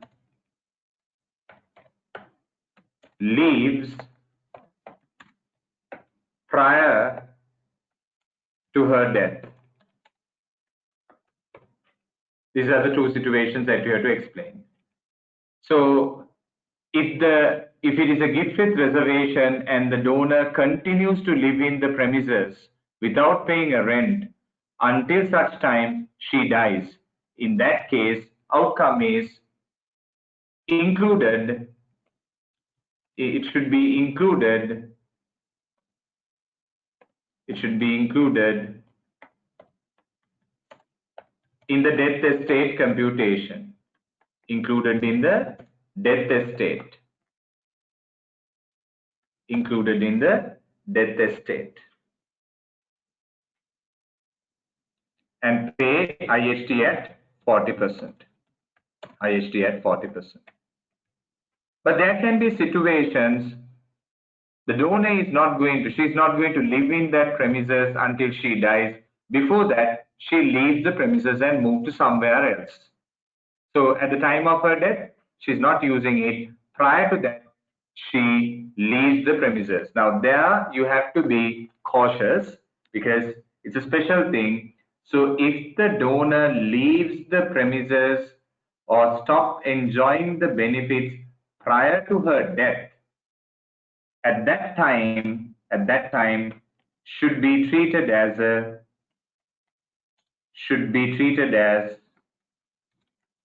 deemed pet. It should always be treated as pet, deemed pet, deemed potentially exempt transfer. Example, assume she leaves, now she made the gift on the 1st of October 2021 and assume she leaves the premises prior to her death on the 15th of November 2023, made the gift on this date, but she continued to live in the premises. However, she decided to leave the premises on the 15th of November 2023 prior to her death. In that case, on the 15th November 2023, it becomes deemed pet. It becomes deemed pet. So you can see for the same gift, you have two dates now. The date you actually made the gift, on that date also there was a pet, and the date she actually stopped using this gifted asset for her own benefit. That is 15th November 2023. The gift became a pure, genuine gift on the 15th of November 2023. Therefore, HMRC will want you to consider this date and this date both and do two separate computations and calculate the inheritance tax liability and pay the higher amount. So now what you should do is on the 1st of October 2021 also you take, that's a normal gift, within 7 years if the donor dies, you do an IHT computation on the potentially exempt transfer and then you do another potentially exempt transfer computation if the donor dies within 7 years from 15th November 2023 and you get two amounts.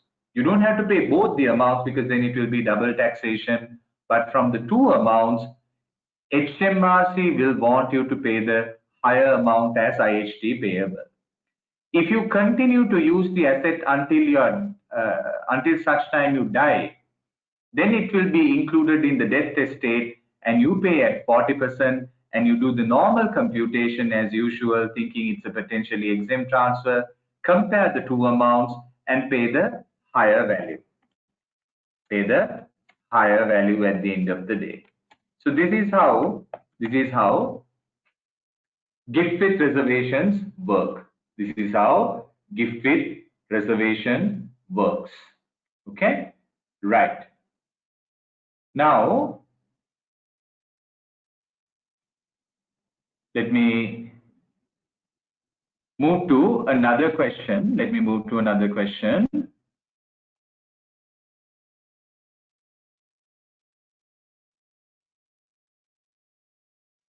Yes, Matusha. Now, Matusha is asking a question. Now, some of the questions are not relevant to what I'm explaining. So if the question is about what I'm explaining right now, I will take my time to answer. Other questions, I may try to answer during the session if I have time, or else what you can do is towards the end, I will give you my number. So you can message me. I will try to answer those questions. Now, Matusha's question is relevant to what I'm explaining right now. However, if the donor dies after 7 years, obviously the gift will become fully exempt. So from this date, if the donor dies within 7 years, it will be exempt. And from this date also, if the donor dies after 7 years, it will be exempt. So that is how it works. Right. And so let's try another question quickly because we have a little more time now.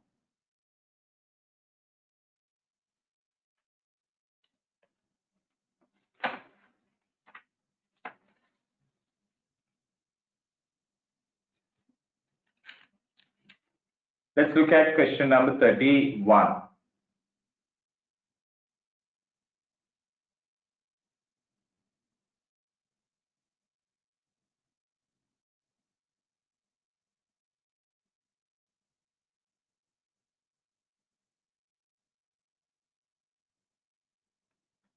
So if you look at the previous question again, this is another question. Now, the date you actually made the gift, we have to transfer the legal ownership, but not a pure gift on that date. On this date, there's a normal pet, so this one date. So if the donor dies within 7 years from this date, the gift will become chargeable, but HMRC will want you to do another computation based on the date where the gift became an actual or genuine gift. According to my example, I assume that he left the premises on the 15th of November 2023, though he legally transferred the ownership on the 1st of October 2021. So this is the date of gift where the legal ownership was transferred, but HMRC under gift with reservation, under anti-tax avoidance rules, they will want you to consider this date also as a date of gift where it became a genuine gift. So based on the two dates that you are having, you will have to do potentially exempt transfer computation if the donor dies within 7 years from this date. One computation, get the answer. If the donor dies within 7 years from this date, do another similar computation based on the value exist at the time of this date. And from the two amounts, you take the higher value. If the donor continues to stay in the house until he dies, in that case, the value of the house should be included in the death estate, calculate IHT payable on the house, and assuming it was a normal gift, calculate the IHT liability from the two amounts, you pick the higher and pay that to HMRC. So here you are not required to do any computation. You just have to explain how it works. So let me now answer the next question.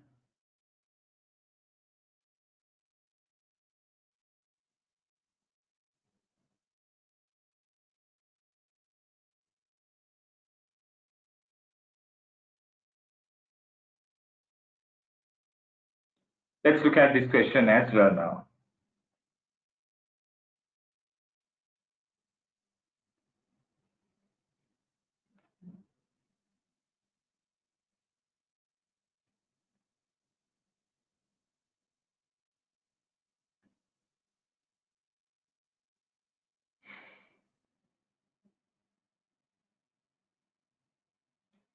I think some of the questions that you're asking, you can send it to me later, right? Because I'm trying to do another question now.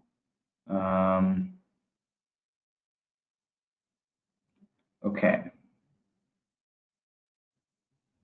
Now, the one question using a calculation, it will take some time, but doing a calculation, I'm telling you, is not important. Most of the time, the exam, they ask you to explain how it works. So that will be enough actually, right? More than doing a computation. So let me quickly answer this question as well. CADA, what do we have to do? The required part. Explain the inheritance tax advantages other than lifetime exemptions which would have been obtained if CADA had made additional lifetime gifts of quoted shares between 1st December 2016 and her death. Now, this is what I mentioned during my theory explanation. That is, the advantages of making lifetime transfers. But in this question, they have put some restrictions when you're doing your explanation. That is, the question says, explain the IHT advantages other than lifetime exemptions, which could have been obtained if CADA had made additional lifetime gifts of quoted shares between 1st December 2016 and her death. So you don't have to explain about the small gift exemption, annual exemption. You will not be given marks for that. You will not be given marks for that actually. So what you have to do here is explain the advantages other than the exemptions available that you can obtain. But anyway, for that we have to read the question. Calculate the increase in the legacy to charity which should be necessary in order for the reduced rate of inheritance tax. This is what we call substantial charity donations. That is to claim the reduced rate of 36%, something that I explained under theory. And quantify the reduction in the inheritance tax liability which should result. Explain capital gains tax and inheritance tax advantages which could be obtained by varying the terms of CADA's will, and set out the procedures required in order to achieve tax effective variation. So this is what we call a deed of variation. Deed of variation, that means changing the last will after the death of a person, is possible for the purpose of inheritance tax and CGT to get certain benefits. In relation to capital gains tax, so I'm not going to explain D, but I'm going to explain A, B, and C. So A, let's read the question.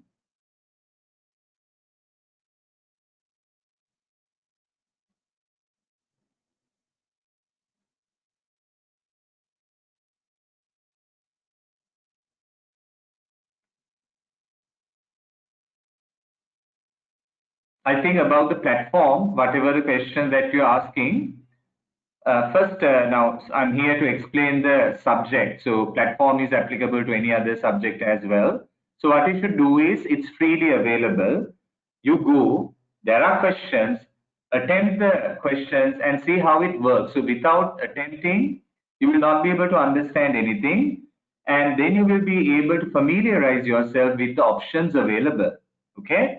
So that can save a lot of time, but otherwise you can after that kind of questions once the session is over. Thank you. Right. So here, your firm has been asked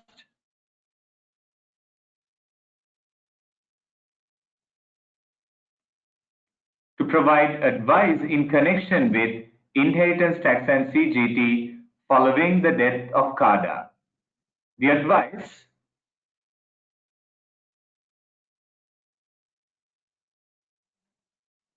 relates to the implications of making lifetime gifts, making gifts to charity, varying the terms of a will and other aspects of CGT planning. CADA and her family, UK domicile, died 20th November 2020. CADA is survived by two daughters, Raymer and Yang. Raymer has an adult son. Yang has no children. CADA lifetime gives an available nil rate ban. CADA had not made any lifetime gifts since 30th November 2016. So CADA, date of death We'll identify the important information, date of death.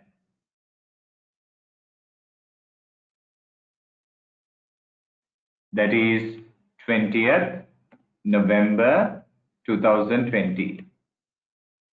And then she has not made any lifetime gifts since. No gifts since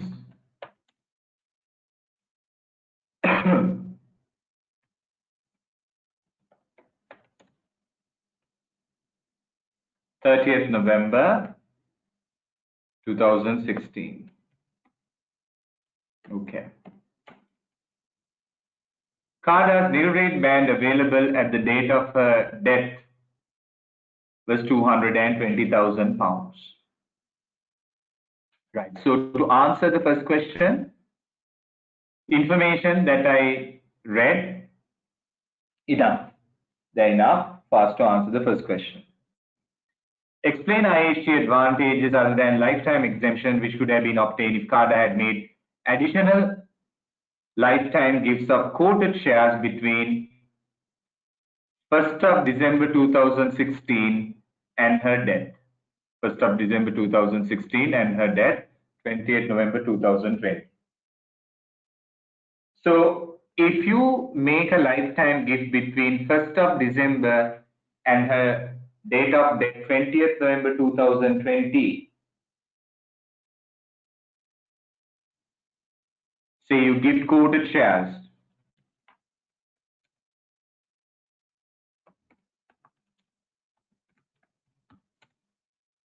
it will become, one impact is, it will become chargeable on the death of CADA for sure. So if you make a gift of shares between 30th November 2016 and 20th November 2020, it will definitely become chargeable on the death of CADA because it's within a period of 7 years. If you made a gift after 1st of December 2016, and since CADA is going to die on the 20th November 2020, within a period of 7 years, one impact is definitely it's going to be chargeable. One impact is it's going to be chargeable.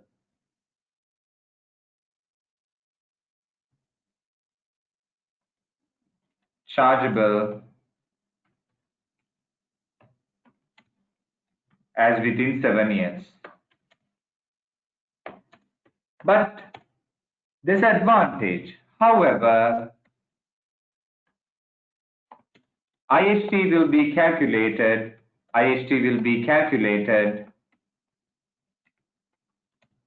based on the value exists at the time of gift. At the time of gift, not at the time of death. Not at the time of death. Okay? So, any increase in value after the gift, an increase in value will be ignored.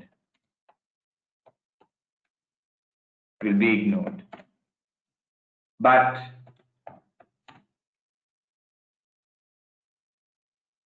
fall in value relief will be available. Fall in value relief will be available if the value decreases. If the value decreases. What else we can mention? Taper relief. Taper relief available. Taper relief available. Taper relief will be available if the time between date of gift and death more than 3 years. Now they have allocated 4 marks to this question. Therefore, it is advisable to, like, explain or have at least 3 to 4 points to get the answer. Okay. And at the same time,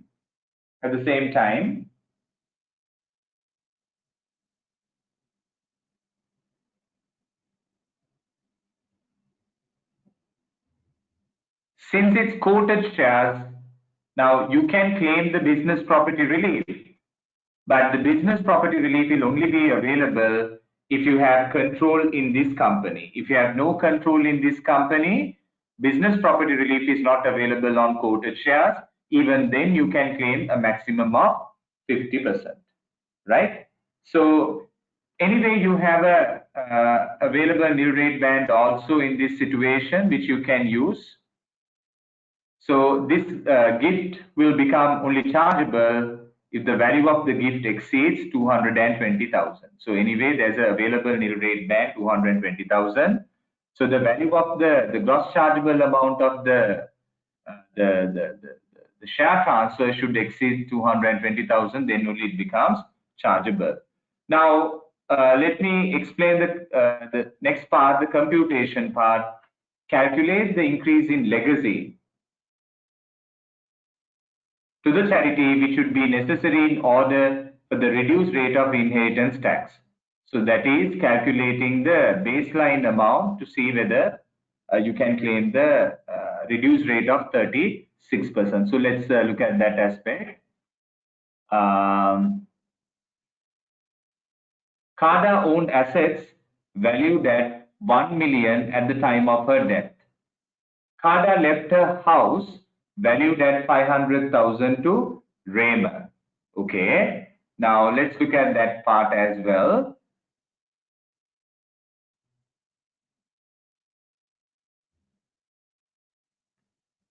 Okay.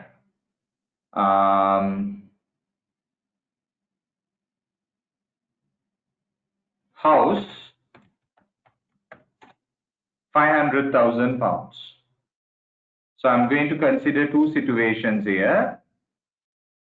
I have a very limited time, so let me try to explain it quickly. Before additional gift, before additional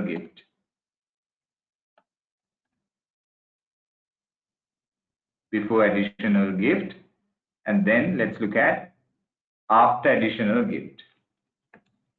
I'm going to make a comparison. So they are asking, forget about the after additional gift, just look at what we have been given. Before making any additional gift, the house goes to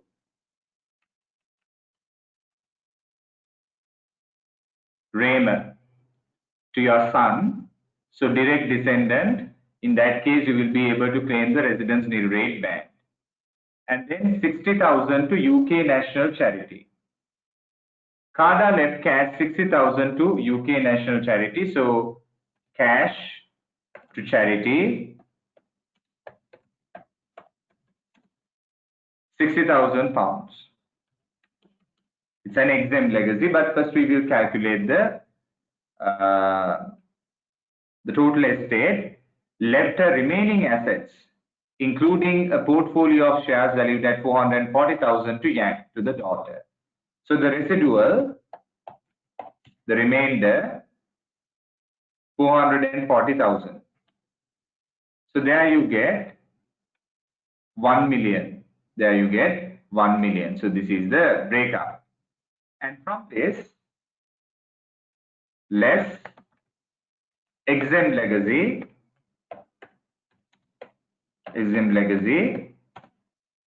that is to charity donation,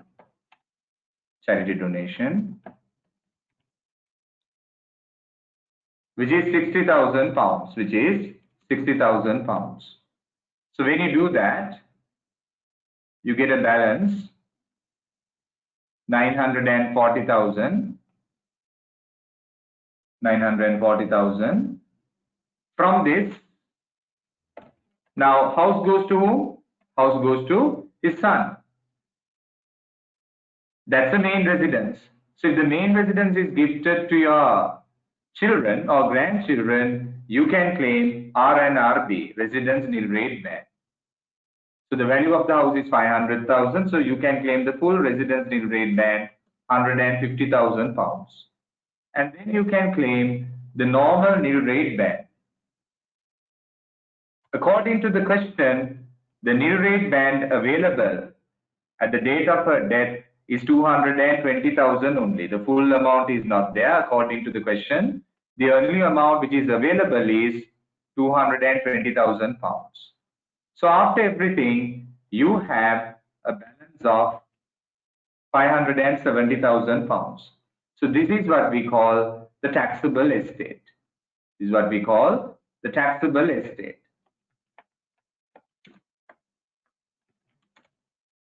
Now, before paying IHT, or before calculating IHT at the rate of 40%, you need to check whether you are in a position to use the reduced IHT rate of 36% if you have made a substantial charity donation. So you need to check whether this 60,000 is a substantial charity donation. We need to check whether this is a substantial charity donation. For that purpose, you need to calculate the baseline amount. How do you calculate the baseline amount? For this only, you should know the equation. Baseline amount equals the taxable estate. Taxable estate is how much? Baseline amount. I'll explain like this, then it is easier for you to remember. Taxable estate. 570,000 pounds. To that amount, you add back. You add charity donation. You add back charity donation, which is 60,000 pounds. And then you add RNRB as well, residence nil rate ban, which is 150,000 pounds. Then you get a total amount of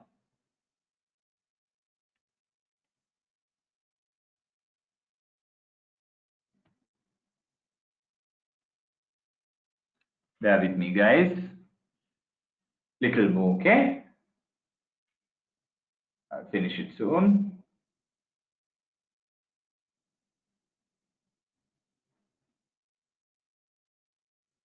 Okay, got the question. So 780,000. So take 10% of 780,000. 780,000 into 10%. How much is that? 780,000 into 10%, you get 78,000. But for you to claim the reduced rate of 40%, reduced rate of 36%, you should make a minimum charitable donation of 78,000 pounds. A minimum charitable donation of 78,000 pounds for you to get the reduced rate of 36%. But in this instance, your charity donation is only 60,000 pounds. Therefore, it's not a substantial charitable donation.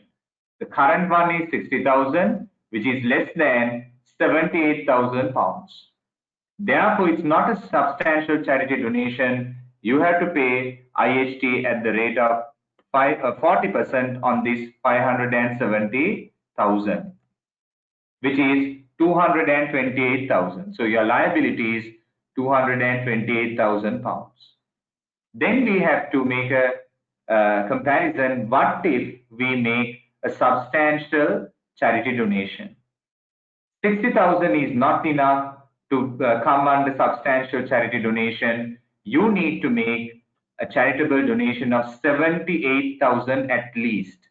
Therefore, other than this 60,000, for you to claim the reduced rate of 36%, you need to contribute an additional gift of 18,000. 60,000 is not enough. You have to make at least 78,000. Therefore, you have to increase the exempt legacy to 78,000. So after charitable donation, I can quickly get the answer in this way, and then we can complete it. So we have, actually I can get the answer in 1 second. I'll quickly get the answer. It's simple when you're using this formula. Actually, rather than facing a paper-based exam, this is a very simple way of doing it. So all the other things remain the same, but in this instance, your charity donation will become 78,000. Then your estate will become 922,000. All the others available 552,000. However, in this instance, your taxable estate would be 552,000. However, since you have made a substantial charity donation, you don't have to pay taxes at the rate of 40%. You can pay taxes at the rate of 36%. So then your liability would be 198,720. 198,720. So that means there's a reduction in IHT liability by how much? Reduction in IHT liability. Under normal circumstances, you would have paid 228,000, but due to the substantial charity donation, you have to pay IHT 198,720. So reduction in IHT liability is 29,280. However, to get this benefit, you have to sacrifice 18,000 pounds, because now you have to pay additional payment to charity. Additional payment to charity is 18,000 pounds. So you get a benefit of 29,280 because your IHT liability reduces by that amount. But to get that benefit, you need to sacrifice 18,000. So your actual tax saving, but still there is a tax saving of 11,280. 11,280 would be your tax saving.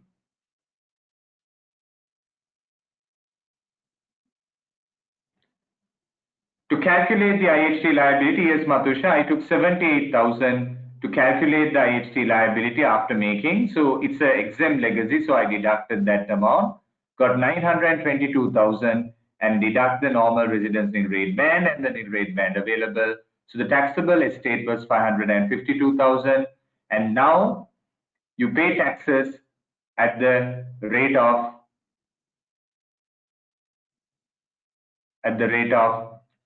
36%. At the rate of 36% in this situation. Okay? Right.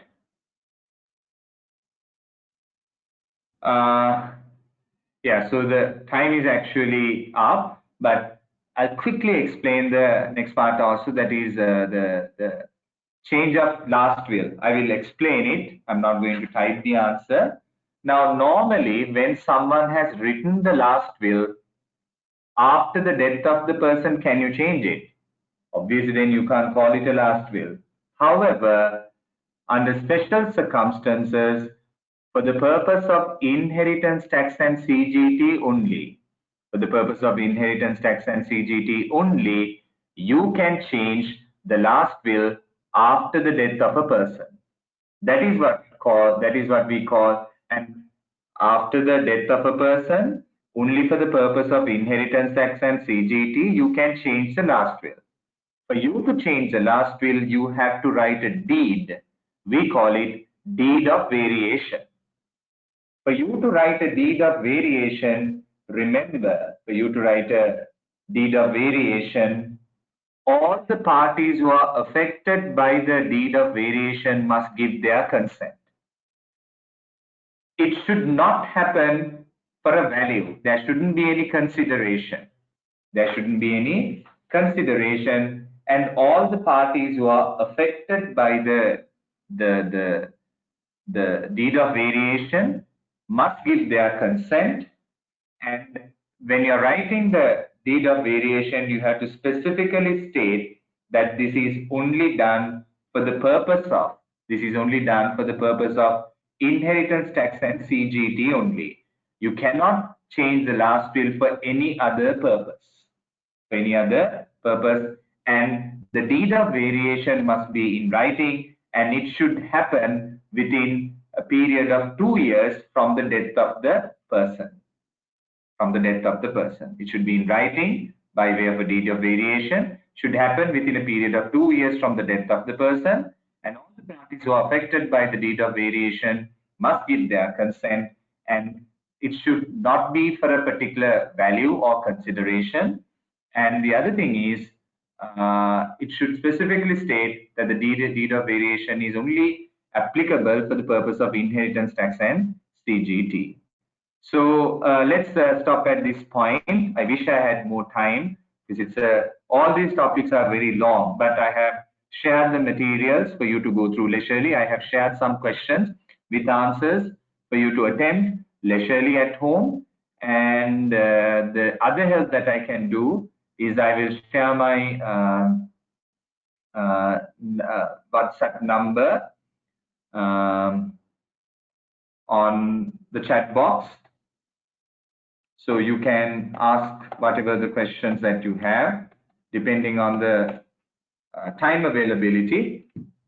I will answer your questions. So now I'm going to share it.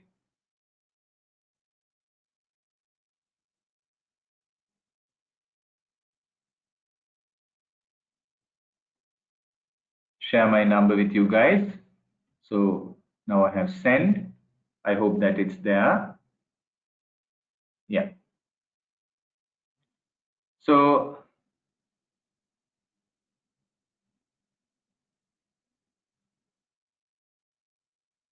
okay, right.